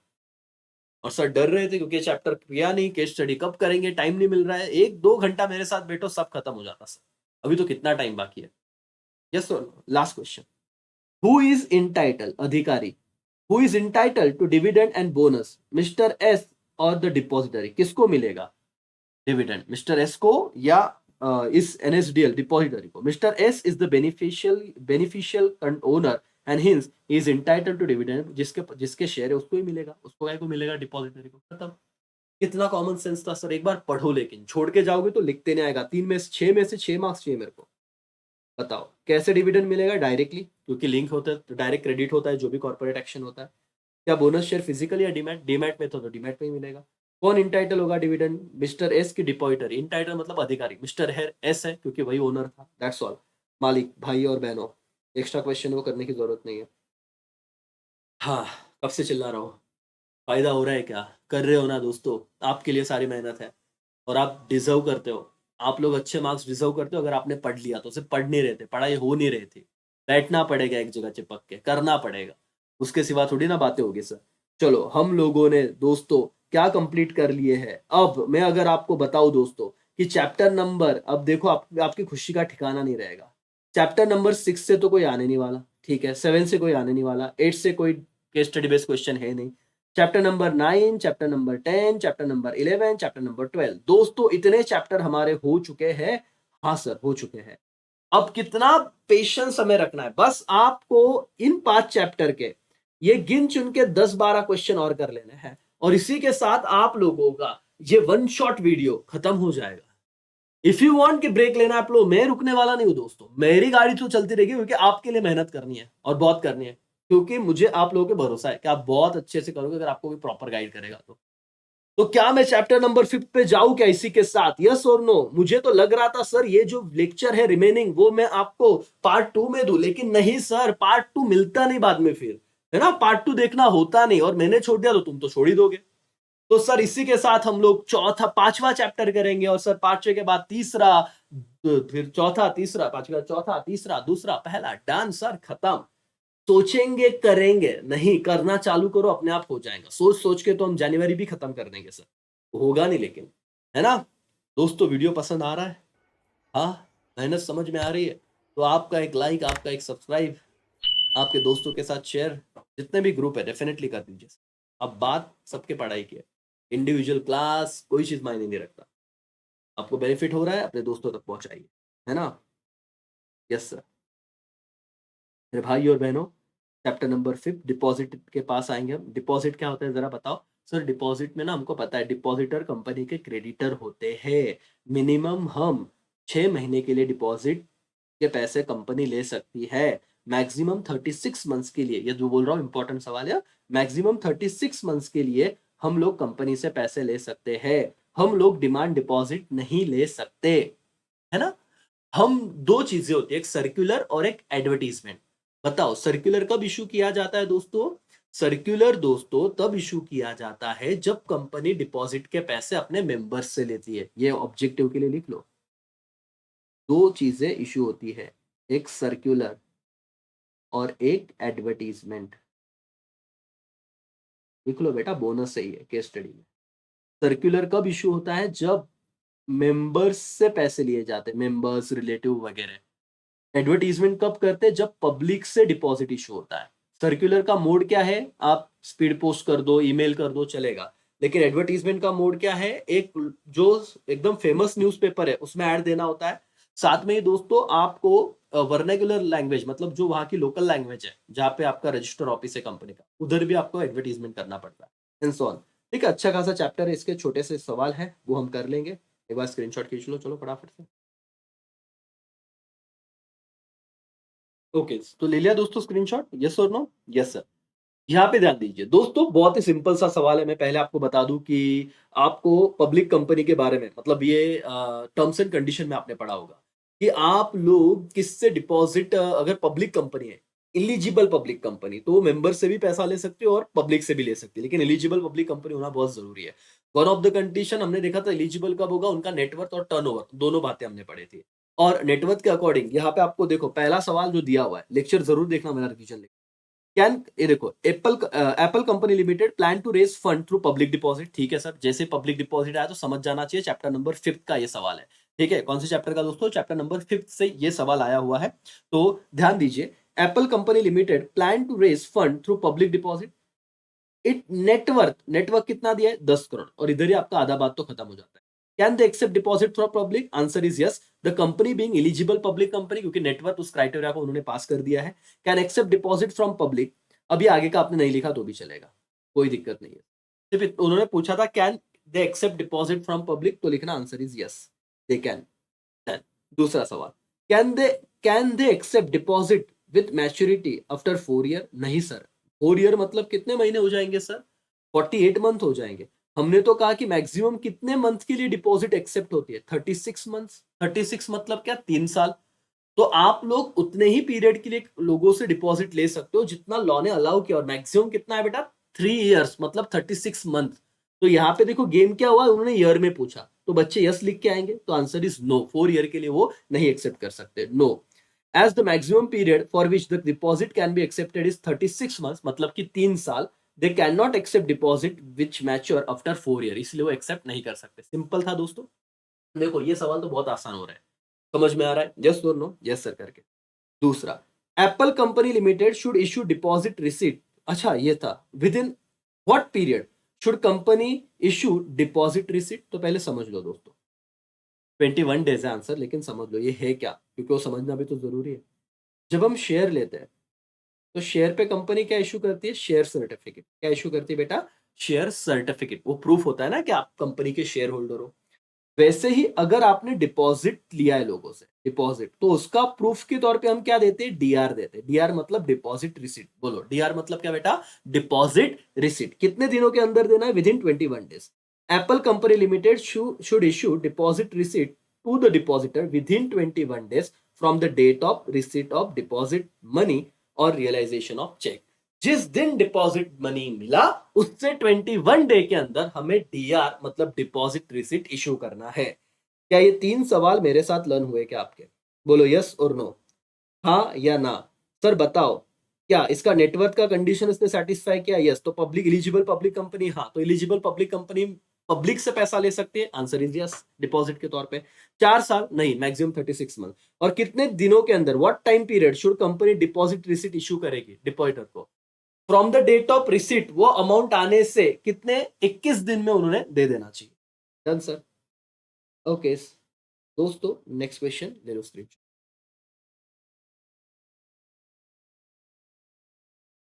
चलो दोस्तों, ले लिया स्क्रीनशॉट? यस और नो? बहुत ही सिंपल सा सवाल है, आप जरा यहाँ पे ध्यान दीजिएगा। यहाँ पे क्लियरली आपको कह दिया गया है क्या कि एबीसी लिमिटेड, ये जो एबीसी कंपनी लिमिटेड है, ये इलिजिबल पब्लिक कंपनी है। दोस्तों मैं आपको कह दूं, जब इलिजिबल पब्लिक कंपनी नाम आएगा तो याद रखना वो कंपनी डिपॉजिट पब्लिक से भी एक्सेप्ट कर सकती है और मेंबर से भी। मैं क्या बता रहा हूं, इलिजिबल पब्लिक कंपनी पब्लिक से भी डिपॉजिट एक्सेप्ट कर सकती है और मेंबर से भी। ये दिमाग में घुसा क्या? यस। और पब्लिक कंपनी रहा तो सर, इलिजिबल पब्लिक कंपनी नहीं है तो सिर्फ पब्लिक है तो क्या, वो सिर्फ मेंबर से डिपॉजिट एक्सेप्ट करेगी। समझ में आ रहा है क्या? दो लोगों से हम पैसा ले सकते हैं, एक मेंबर और एक पब्लिक। जैसे प्राइवेट कंपनी, ये समझो जिन्होंने चैप्टर नहीं पढ़ा है, प्राइवेट कंपनी सिर्फ और सिर्फ मेंबर्स से ही डिपॉजिट एक्सेप्ट कर सकती है। प्राइवेट कंपनी कभी भी पब्लिक से डिपॉजिट एक्सेप्ट नहीं कर सकती। ये रूल है, लिख लीजिए। ट्रू और फॉल्स में है, देखो आपके टेक्स्ट बुक में, अगर टेक्स्ट बुक निकाल के बैठे हो तो ट्रू और फॉल्स में है कि private company can accept deposit from क्या, फ्रॉम पब्लिक। तो answer is false, private company public से डिपॉजिट एक्सेप्ट ही नहीं कर सकती। तो दोस्तों वैसे ही आपका सवाल है, एलिजिबल पब्लिक कंपनी दोनों से कर सकती, ठीक है। तो उन्होंने सवाल पूछा है, can company accept deposit in joint name? Yes दोस्तों, एक रूल है, टर्म्स एंड कंडीशन आप पढ़िए आपको समझेगा। जॉइंट नेम पे डिपॉजिट एक्सेप्ट हो सकता है, आंसर इज यस। लेकिन मैक्सिमम कितने जॉइंट नेम होने चाहिए, मतलब 3 से ज्यादा नहीं होने चाहिए, ऐसी वाली बात है। Yes, company can accept deposit in joint name of depositor but not more than 3 names.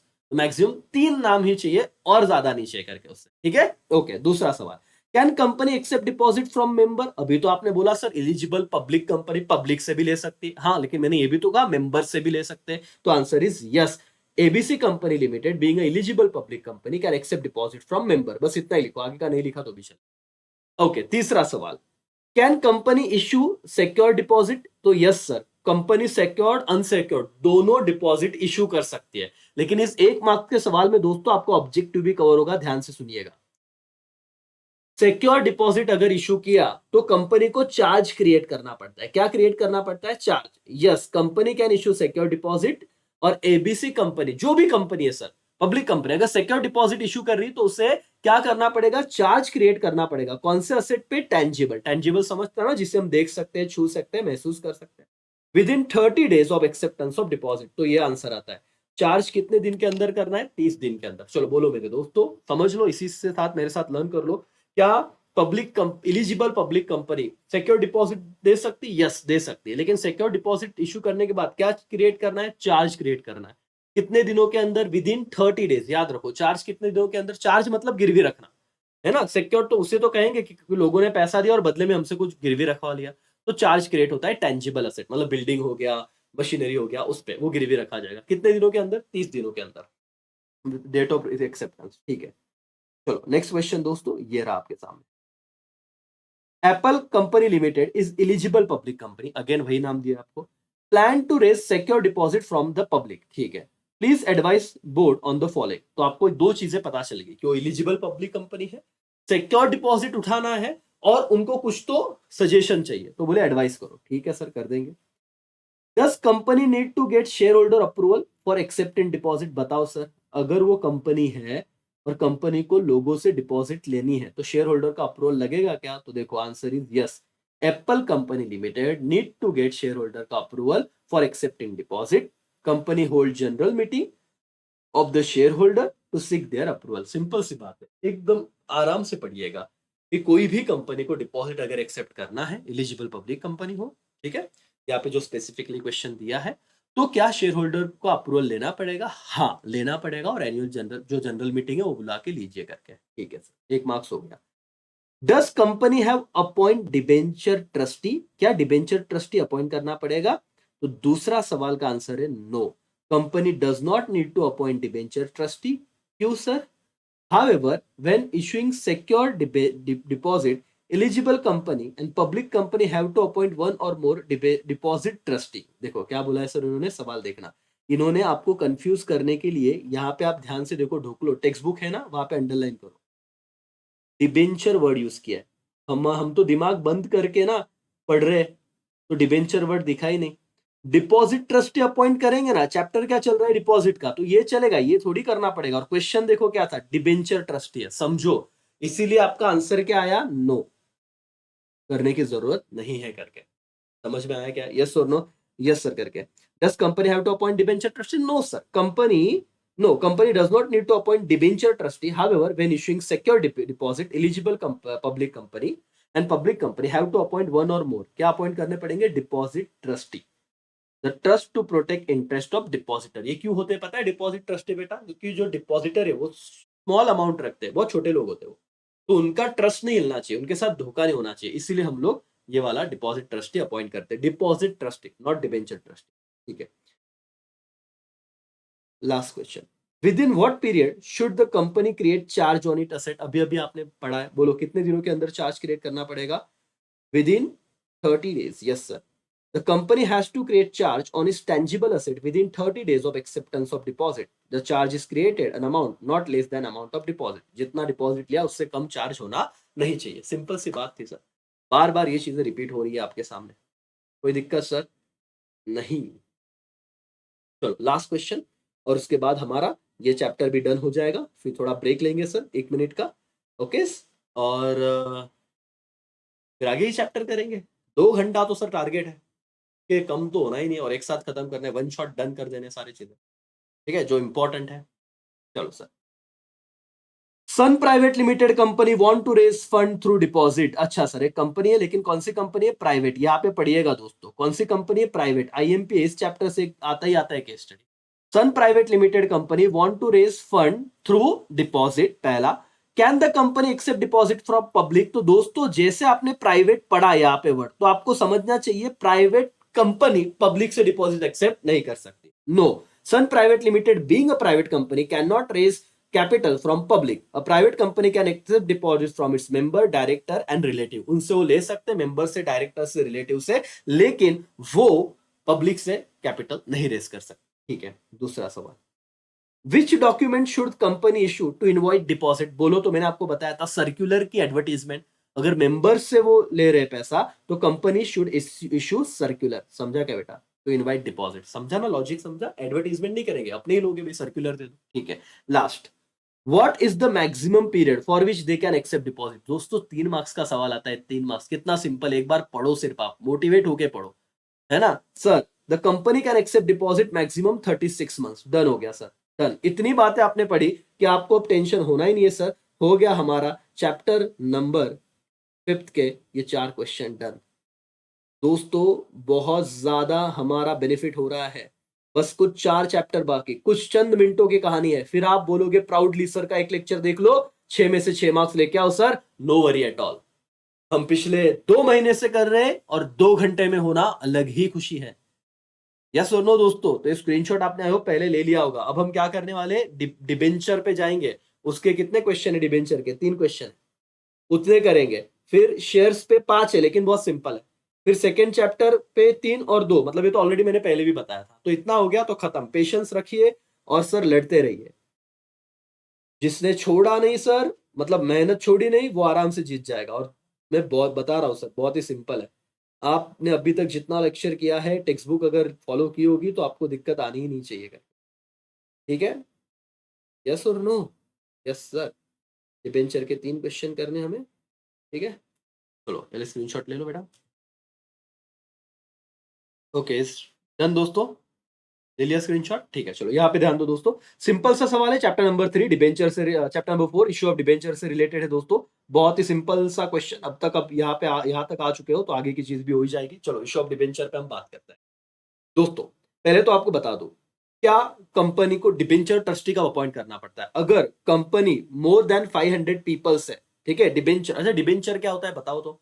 Sir debenture like जैसे शेयर होल्डर कैसे कंपनी में पैसे इन्वेस्ट करते थे शेयर खरीद के, वैसे ही डिबेंचर होल्डर भी कंपनी में पैसा इन्वेस्ट कर रहे हैं, लेकिन उनको कोई मेंबरशिप नहीं चाहिए। वो क्रेडिटर होते हैं कंपनी के। कौन होते हैं बेटा? क्रेडिटर। तो डिबेंचर का मतलब समझो पहले। डिबेंचर होल्डर कंपनी के क्या होते हैं? क्रेडिटर। और इन्हें बदले में जो रिटर्न मिलता है वो डिविडेंड मिलता है कि इंटरेस्ट? वेरी गुड, इन्हें जो रिटर्न मिलता है उसे कहते हैं इंटरेस्ट। क्या कहते हैं बेटा? इंटरेस्ट। तो ये समझा? Yes sir. अब समझो कि इन्होंने क्या कहा है, पहले तो देख लो। पहला सवाल मैं आपको पूरा अच्छी तरीके से करवा के देता हूं।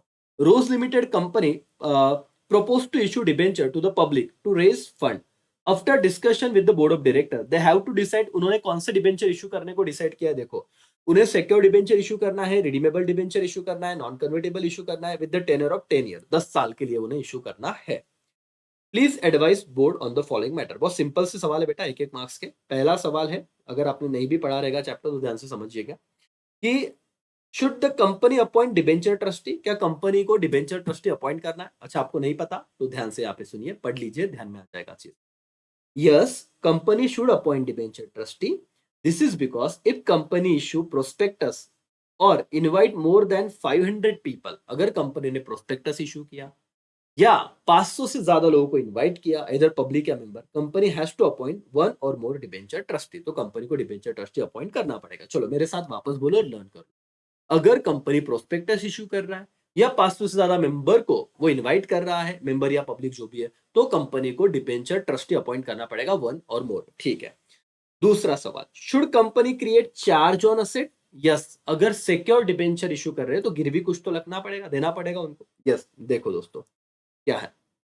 Okay, yes, since the company issuing secure debenture it should create charge on asset. एक मार्क्स डन हो गया, तो 2 मार्क्स खत्म तुम्हारे। यस और no? Yes. Can tenure of debenture less than 10 year? क्या कोई डिबेंचर का टेन्योर, टेन्योर का मतलब होता है टाइम पीरियड, क्या कोई भी डिबेंचर 10 साल से कम टाइम पीरियड के लिए हम इशू कर सकते हैं क्या, ये आपका सवाल है। तो yes sir, yes, the tenure of debenture can be less than 10 year, all secure debenture should be redeem within 10 year from the date of issue. तो ये अंडरलाइन कीजिए बेटा, सारे के सारे जो सिक्योर डिबेंचर होता है, सिक्योर मतलब जिसके अगेंस्ट कोई सिक्योरिटी रखी है, कितने दिनों के अंदर रिडीम करना पड़ेगा? 10 year from the date of issue. समझ में आ रहा है? यस और नो? Yes sir, correct. तो दोस्तों बहुत ही इंपॉर्टेंट चीज आप पढ़ रहे हो। ओके, सो आई होप यहाँ तक क्लियर है। डन डनाडन, हाँ या ना?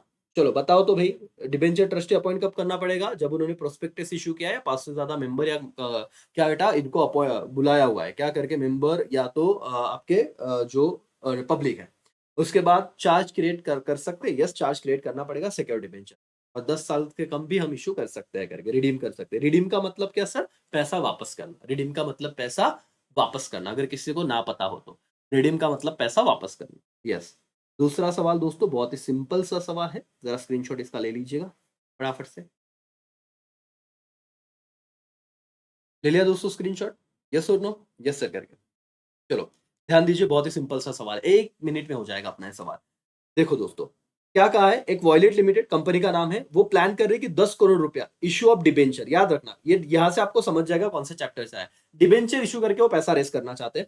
Board of director has some query, उन्हें कुछ सवाल है। पहला सवाल, can company issue unsecured debenture? तो आंसर इज यस सर। कोई जैसे डिपॉजिट था ना, वैसे ये भी दोस्तों, कंपनी अनसिक्योर्ड डिबेंचर इशू कर सकती है, तो यस, कंपनी अनसिक्योर्ड डिबेंचर भी इशू कर सकती है। डन हो गया। दूसरा, can they issue irredeemable debenture? देखो इरिडीमेबल का मतलब समझ लो, इरिडीमेबल का मतलब लोगों से पैसा तो लेंगे लेकिन उन्हें वापस नहीं करेंगे। अब बोलोगे ये कैसी बात हुई सर, तो पैसा क्यों देंगे लोग? बेटा कब तक वापस नहीं करेंगे? जब तक कंपनी वाइंड अप नहीं होती, बंद नहीं होती। हम कहेंगे तुम आज पैसा दे दो, कंपनी बंद होने के बाद तुम्हें पैसा वापस करेंगे, बंद होने के बाद, लेकिन जब तक चालू है तब तक रिडीम करेंगे नहीं, उसे इरिडीमेबल बोलते हैं। क्या बोलते हैं? इरिडीमेबल। तो सवाल क्या है, can company issue irredeemable debenture? Answer is no, company can not issue irredeemable debenture, this is because all debenture are redeemable या हाउ टू बी का बेटा रिपेड। रिडीमेबल मतलब पैसा लेना तो रिपे करना पड़ेगा। ये समझा क्या? तो बताओ, कंपनी इरिडीमेबल डिबेंचर इशू नहीं कर सकती। बोलो बेटा, कंपनी इरिडीमेबल डिबेंचर इशू नहीं कर सकती। Last, as the company offering debenture to its member, can such a debenture have normal voting right? तो answer is no sir, debenture holder को वोटिंग राइट होता नहीं, मेंबर को दो या पब्लिक को दो। No, company can not issue debenture with voting right, hence debenture offer to member can not have normal voting right. खत्म हो गया सर, समझा आपको? क्या कंपनी अनसिक्योर्ड डिबेंचर इशू कर सकती है? यस। क्या company irredeemable debenture? No. Irredeemable मतलब क्या? पैसा पे नहीं करेंगे, ऐसा तो नहीं कर सकते, रिडीमेबल ही देंगे। यस, तो इरिडीमेबल नहीं दे सकते। और क्या वोटिंग राइट मिलेगा? Answer is no. खत्म हो गया दोस्तों। आपके सामने सवाल आ रहा है तीसरा, और इसी के साथ टेंशन खत्म हो जाएगा। ना पढ़िए फटाफट से, स्क्रीनशॉट निकाल लीजिए। ओके, ले ले बेटा स्क्रीनशॉट। चलो यहाँ पे ध्यान दो, बहुत सिंपल से 3 सवाल है, अगेन 1 से 2 मिनट में कंप्लीट करने की कोशिश करेंगे दोस्तों। डिबेंचर से रिलेटेड सवाल है, तो मैं आपको पहले ये पढ़ा के समझा देता हूँ। टेक्स्ट बुक में आइए, एक साथ वो कर लीजिए दोस्तों, क्योंकि आप लोगों के 6 मार्क्स डन हो गए और बहुत ज्यादा वैल्यूबल ये 6 गारंटी के साथ मिल रहे हैं सर। ले लीजिए। DSS financial plan to raise 10 crore by issuing secure debenture. उनका प्लान क्या है, कितने करोड़ इशू करना है? 10 करोड़ रुपया मार्केट से उन्हें लेना है। क्या इशू करके? डिबेंचर इशू करके। ठीक है, secured non convertible debenture issue करके 10 करोड़ लेना है। However, secured and non convertible. However, as per the article of association. Article of association मतलब क्या बेटा? दो बहुत इंपॉर्टेंट डॉक्यूमेंट होते हैं। एक होता है MOA, मेमोरेंडम ऑफ एसोसिएशन, और एक होता है AOA, that is article of association. Company को इन सबको फॉलो करना पड़ता है, मतलब आर्टिकल ऑफ एसोसिएशन को मानना पड़ता है, उसके बिना चीजें चलती नहीं। तो आर्टिकल ऑफ एसोसिएशन में क्या बताया हुआ है, however as per the article of association the board of director have authority only to raise 5 crore. समझा? तो उनके डॉक्यूमेंट में क्या लिखा है कंपनी के, वो 5 करोड़ इशू मतलब 5 करोड़ रुपया ले सकते हैं। They are also consider whether to go for private placement और making public offer, please advise on the following. तो बताओ, इनको नीचे दिए गए मुद्दों पे बताओ, एक एक मार्क्स के 3 सवाल है। पहला, what can be the maximum tenure of debenture to be issue. देखो टेन्योर मतलब टाइम पीरियड, कौन सा डिबेंचर इशू कर रहे थे, स्टार्टिंग में बोला था सिक्योर्ड डिबेंचर। देखो बेटा, कौन सा debenture, secured and non convertible. तो कितने पीरियड तक, वो टेन्योर क्या रहेगा, टाइम पीरियड। तो answer is the company can issue debenture for maximum tenure of 10 year, 10 साल। Why? Because all secured debenture should be redeem within 10 year from the date of issue. याद रखना, बार बार बोल रहा हूं कि अगर कंपनी ने सिक्योर डिबेंचर दिया है तो 10 साल के अंदर उसे रिडीम करना ही पड़ेगा, रीपे करना ही पड़ेगा। तो मैक्सिमम टेन्योर कितना हो गया, 10 साल। दूसरा, is the propose issue with in the borrowing power of the board. क्या वो 10 करोड़ लेना चाहते हैं, वो उनके लिमिट में है क्या, पावर में है क्या? आंसर इज नो, क्योंकि बोरिंग पावर तो कितना दिया है, 5 crore. No, as the article of association authorize the board to raise capital only up to कितना करोड़ बेटा, 5 crore. The propose issue is not within the borrowing power. कितना सिंपल था sir, आप सिर्फ समझिए, कॉन्फिडेंस रखिए कि आप लिख सकते हो। बच्चे डायरेक्ट छोड़ के आते हैं, बोले तो वाचलंच नाही, खूप अवघड असतं केस स्टडी एसपीचं। काय अवघड नसतं, इजी है कि नहीं? यस हो ना बेटा, यस। तो याद रखना कि कितना सिंपल सा सवाल था, लिमिट से बाहर है। यस सर, तो that's why it is not authorize. Okay, within what period should company issue debenture certificate. देखो शेयर सर्टिफिकेट देखा हमने, डिपॉजिटरी रिसीट देखा, तो डिबेंचर सर्टिफिकेट कब तक इशू करना है? The company has to issue debenture certificate within 6 months. कितने महीने के अंदर, 6 months from the allotment of debenture. From the allotment of what बेटा, debenture. Okay, 6 months from the date of allotment of debenture. क्या तीनों सवाल हो गए, हाँ या ना? बताओ जरा, रिवीजन करा के दो बेटा। Debenture, secure debenture maximum tenure क्या होगा, बोलो एवरीबॉडी, 10 ईयर्स, उसके अंदर रिडीम करना पड़ेगा। क्या ये 5 लाख केओए ने बोला है, वो 10 लाख ले रहे, क्या ऑथोराइज है क्या? Answer is propose within the borrowing power है क्या? No sir, within borrowing power नहीं है। डिबेंचर सर्टिफिकेट कितने महीने के अंदर देना है, within 6 month from the date of क्या बेटा, allotment of debenture. That's all, done हो गया सर, यस और नो? यस। कोई टेक्स्ट बुक का सवाल नहीं सर, ये एक्स्ट्रा सवाल है, नहीं करने के, ऑलरेडी एज बहुत सारे हो रहे हैं, इसमें से ही आएगा। तो chapter number 4 is done. Chapter number 4 is also done sir. खुशियां मनाइए, झूमिए, नाचिए सर, मेहनत करोगे। जो बच्चा डटा है, अभी भी देख रहा है लेक्चर, किसको लगता है कि इतना बड़ा लेक्चर देखे? नहीं ना सर, इच्छा थोड़ी ना, मजा थोड़ी आ रहा है इतना बड़ा लेक्चर देखने में, लेकिन जो मिल रहा है हमें जो मेहनत हो रही है हमारी, फायदा तो हो रहा है कि नहीं? और 2 घंटे में जो चीज हो सकती है, सर पिछले 2 महीने से क्या कर रहे हैं, अरे 6-8 महीने से क्या कर रहे हैं? जम रहा है क्या? यस और नो? सेल्फ स्टडी में बहुत ताकत है दोस्तों, और मेरे साथ कंप्लीट हो रहा है। इशू ऑफ शेयर पे आएंगे, बहुत सिंपल से सवाल है इसके, बिल्कुल ही सिंपल, भले 5 केस स्टडी बेस्ड क्वेश्चन है, लेकिन और थोड़ा पेशेंस रखिए। तीसरा चैप्टर डन, फिर दूसरे और पहले में तो सर है ही कुछ नहीं, बहुत सिंपल सा, तो मैंने ऑलरेडी पहले भी करवा दिया आपको, उसके वीडियो तो मिल भी जाएगा आपको, लेकिन पेशेंस रखिए। चैप्टर नंबर 3 भी हम अभी करेंगे और खत्म करेंगे कहानी को करके। तो मेरे भाइयों और मेरी बहनों, आ जाते हैं हम लोग इशू ऑफ शेयर के क्वेश्चन करने। तो बिना समय गवाइए सर, बिगुल बजना चाहिए, यहाँ पे ध्यान दो, जो इधर उधर भटक चुके हैं, एवरीवन यस सर करके। तो मजे ले लो सर, हमारे भी दिन आएंगे। यस सर, ये मैंने डिस्कस भी किए थे। आप टेक्स्ट बुक आइए, यहाँ पे थोड़ा ब्लर दिख रहा है, टेक्स्ट बुक पे आइए। मैंने आपको कहा था बहुत सिंपल सा सवाल है, टेक्स्ट बुक में आप फॉलो कीजिए। एक कंपनी है ईवीजेड लिमिटेड करके, उसका कैपिटल स्ट्रक्चर है, उसको 1 लाख, नंबर है बेटा ये, रुपीज नहीं है, 1 लाख इक्विटी शेयर इशू करना है, जिसका फेस वैल्यू कितना है, शायद से 10 रुपए है शायद से, ठीक है। Each the company has to offer public 40,000 equity share, and out of this public subscribe 30,000 equity share, ठीक है। उन्होंने देखो, अभी उनका मैक्सिमम लिमिट कितना बेटा, ऑथोराइज कितने शेयर को इशू कर सकते, 1 लाख। उन्होंने पब्लिक को कितना ऑफर किया, 40,000 ऑफर, मतलब इशू इशू शेयर 40,000 है। और कितना सब्सक्राइब हुआ, 30,000 सब्सक्राइब हुआ। इसमें मैंने लेक्चर ऑलरेडी पहले बनाया था, लेकिन वन शॉट में वापस बता दे। सवाल क्या पूछा, ऑथोराइज कैपिटल कितना है। देखो लास्ट में पढ़ना, state following in equity share, state in the following in authorize capital कितना रहेगा। तो ऑथोराइज कैपिटल कितना होगा बोलो तो, रुपीज में अगर देखा जाए तो 1 लाख शेयर थे, इंटू 10 रुपए का एक शेयर, तो 1 लाख इंटू 10 कितना हो जाएगा, 10 लाख रुपए का authorize share capital. Subscribe share capital है, कितने लोगों ने सब्सक्राइब किया? 30,000। तो नंबर मत लिखना, 30,000 इंटू 10 तो कितना सब्सक्राइब हो जाएगा? 3 लाख। लास्ट देखो, इश्यूड कैपिटल कितना इश्यू किया था? 40,000। तो 40,000 इंटू 10 कितना हो गया सर? 4 लाख। खत्म हो गया, 3 में से 3 मार्क्स मिल गए। इतना सिंपल सवाल है सर, लिख लीजिए। बहुत बच्चे क्या करते, 1 लाख, 30,000, 40,000 ये अमाउंट लिख के आते। गलत है बेटा, आपको मल्टीप्लाई करना है रुपीज से, इसीलिए लेक्चर यूजफुल। समझा? सिंपल है, एक बार देख लीजिए, आपके 3 में से 3 मार्क्स डन। लिख लीजिए टेक्स्ट बुक में। ठीक है, ये वाला सवाल टेक्स्ट बुक का है क्या सर? नहीं। ये वाला सवाल टेक्स्ट बुक का है। ठीक है, एक बार क्वेश्चन देखो, चलो फटाफट से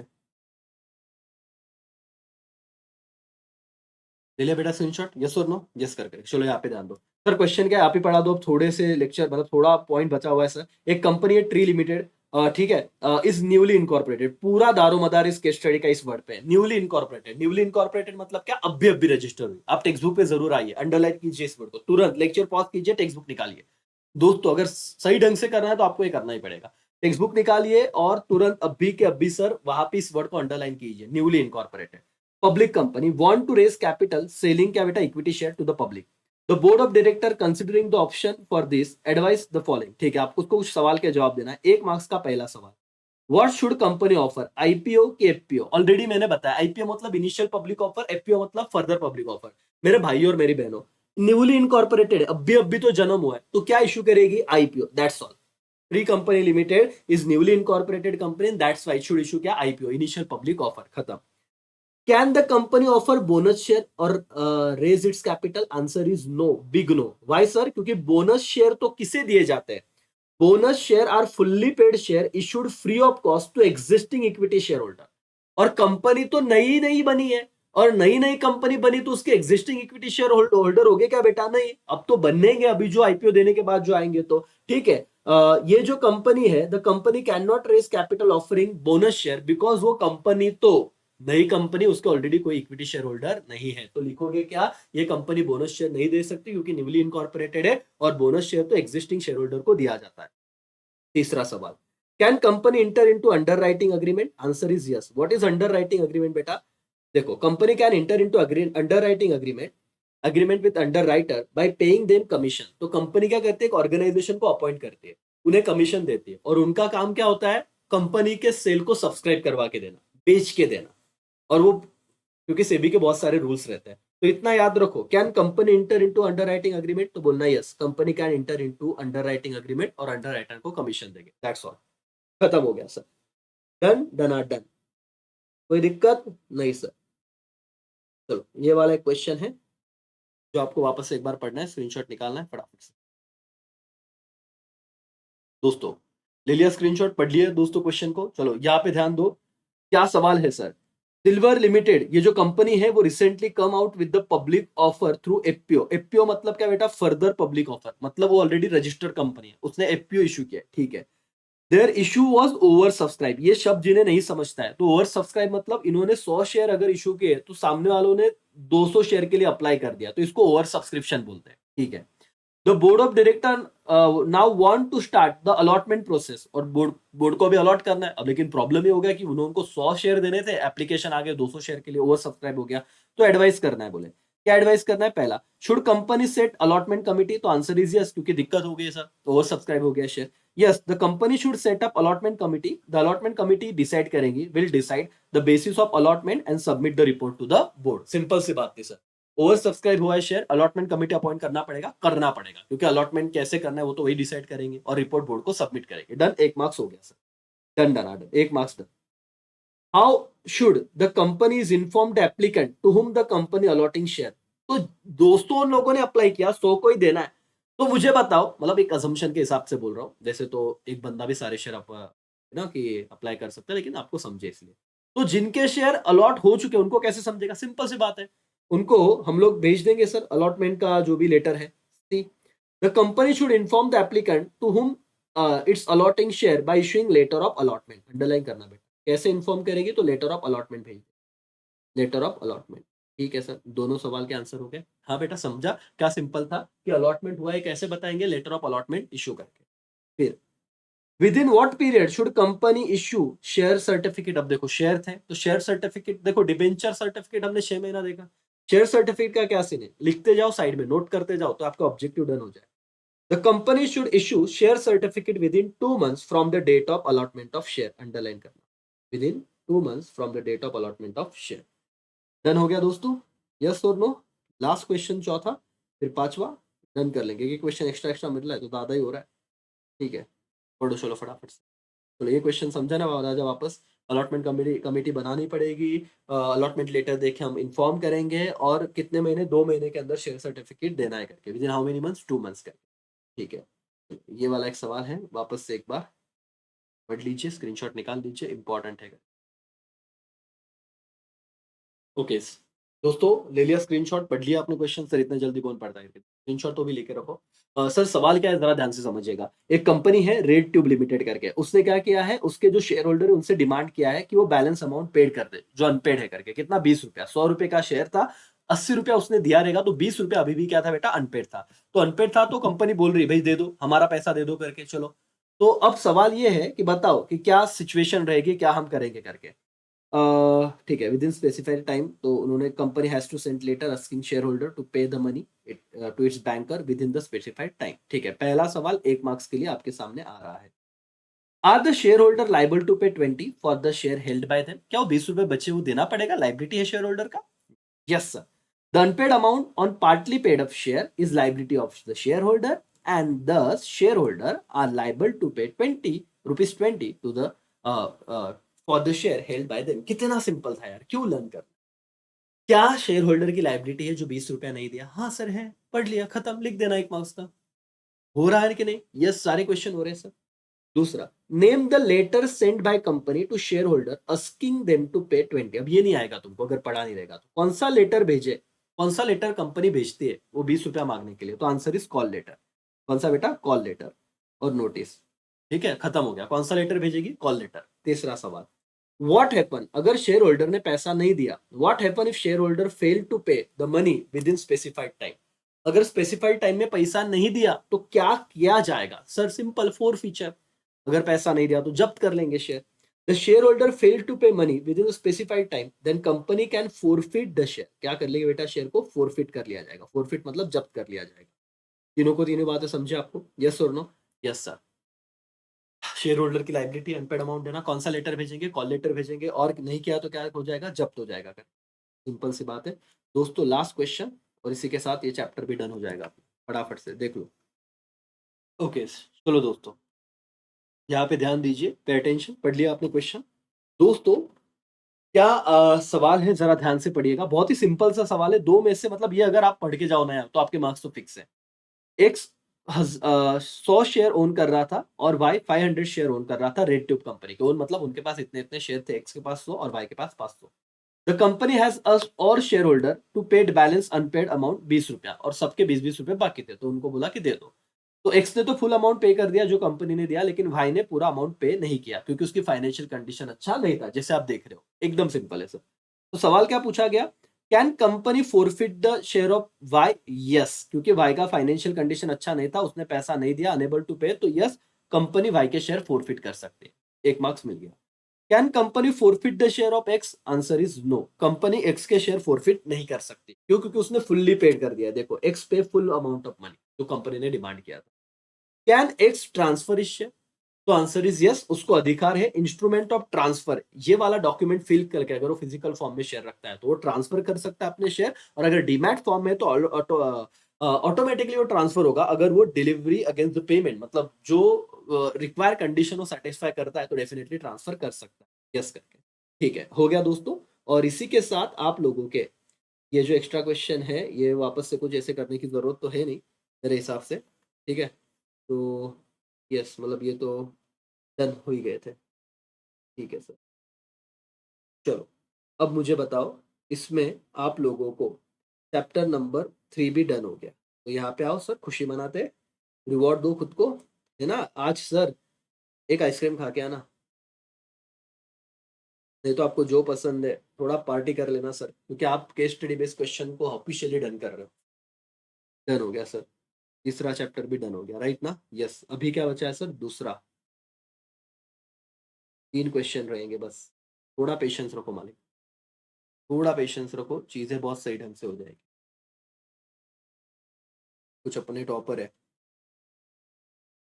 ये करके इतने बच्चों को 95 प्लस मार्क्स मिले हैं, 37 स्टूडेंट, 58 स्टूडेंट। भागो मत, ढोक लो, 2 क्वेश्चन बाकी है अभी, 2 चैप्टर बाकी है।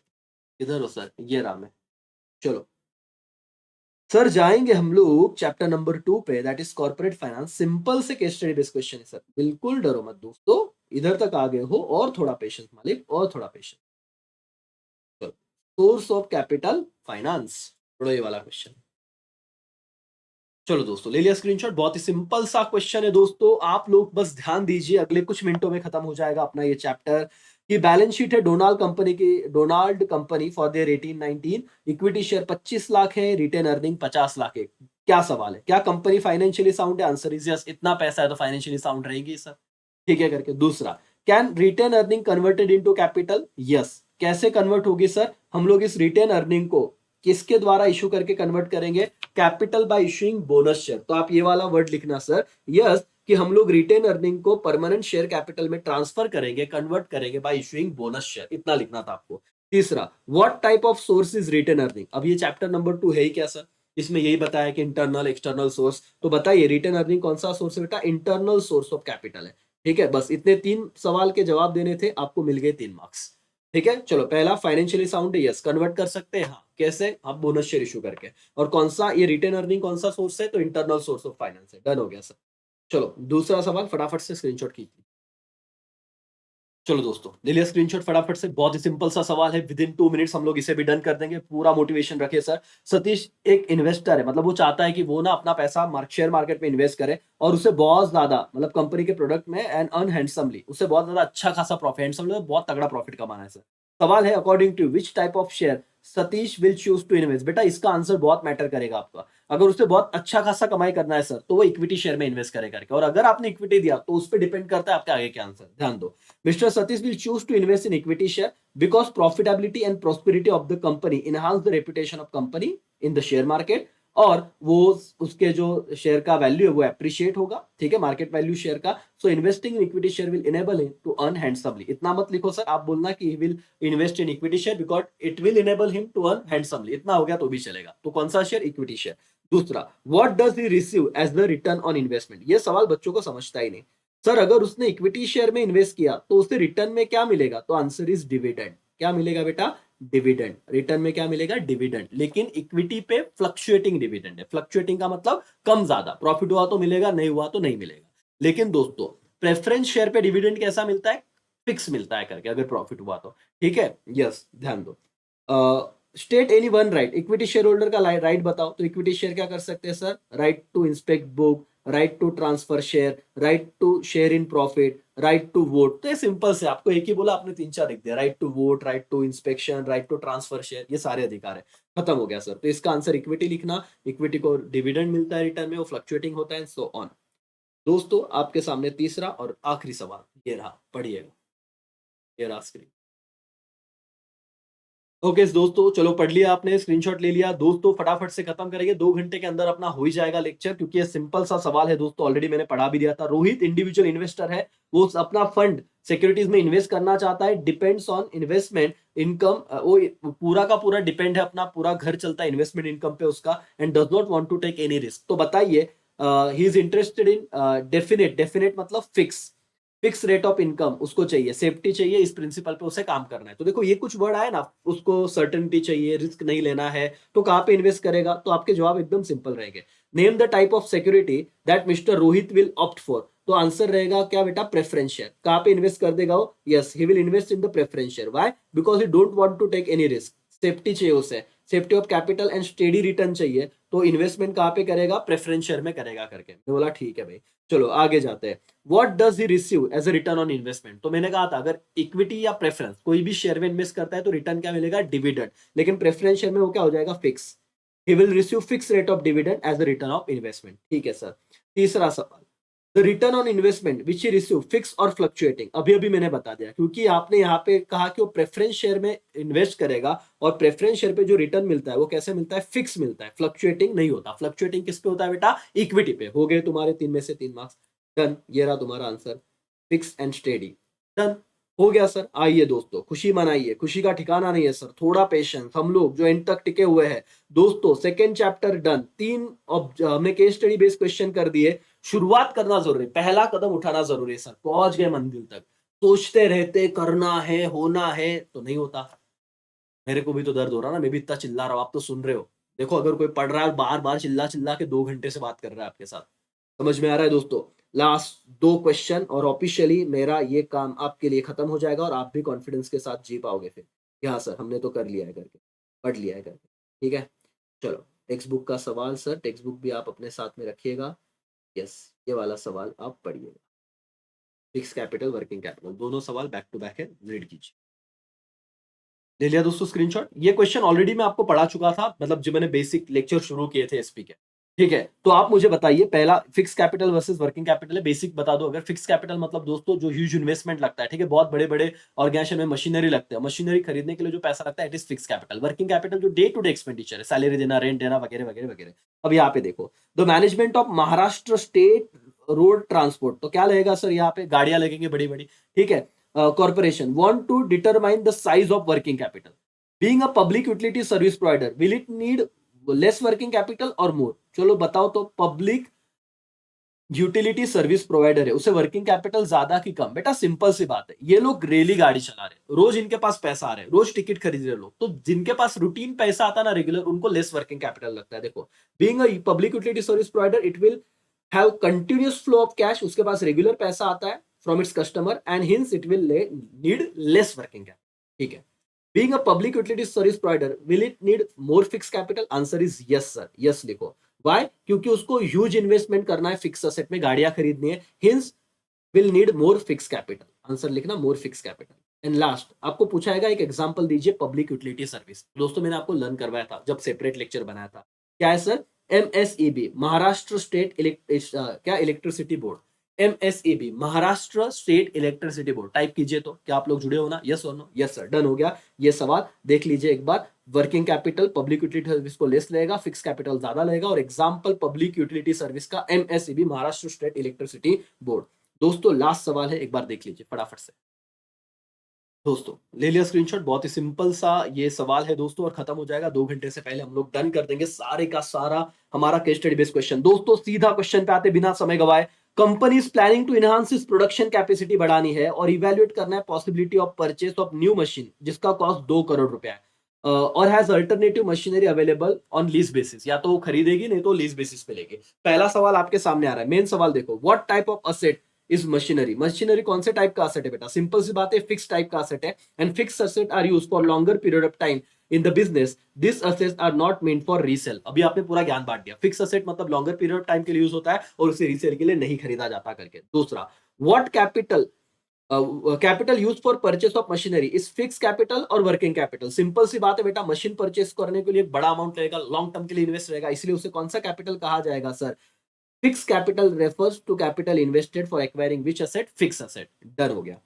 203 सवाल, does size of business determine the fixed capital requirement? Answer is yes sir, size of business definitely determine the requirement of fixed capital। अगर आपके बिजनेस ऑपरेशन का साइज बहुत ज्यादा है, बहुत ज्यादा आप क्या कमा रहे हो सर, मतलब ऑपरेटिंग एक्टिविटी बहुत ज्यादा है, मशीनरी बहुत ज्यादा लगेगी, तो डेफिनेटली आपका फिक्स कैपिटल का रिक्वायरमेंट भी ज्यादा रहेगा। एंड दैट्स वाई दोस्तों, based on the process are automatic है, इक्विपमेंट ज्यादा लगने वाले हैं, तो हाई रिक्वायरमेंट, देखो जितने ज्यादा आपको fix capital requirement are likely to be high because most of the production process are based on automatic machine and equipment। जितने equipment ज्यादा उतना fixed capital requirement ज्यादा, and that's why does the size of business determine the fixed capital requirement? Yes it does।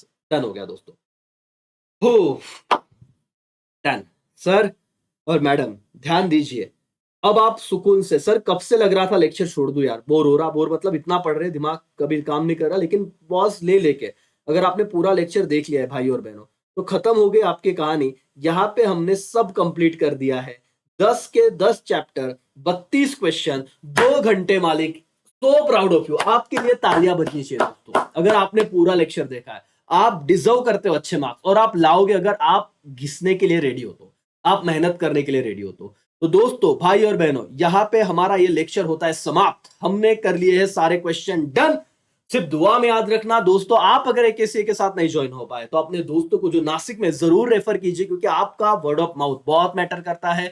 So definitely मेरा पूरा advertisement आपके ही भरोसे है दोस्तों, आपके वर्ड ऑफ माउथ से ही लोग आएंगे। वीवाई के कॉलेज के पास अपना क्लास है, तो डेफिनेटली अपने सारे दोस्तों को रेफर कीजिए। सीए में बीकॉम आगे के सारे क्लासेस अपने पास जरूर आइएगा, ऑनलाइन ऑफलाइन दोनों बैचेस है। Thank you so much, bye, take care, जय हिंद, जय भारत।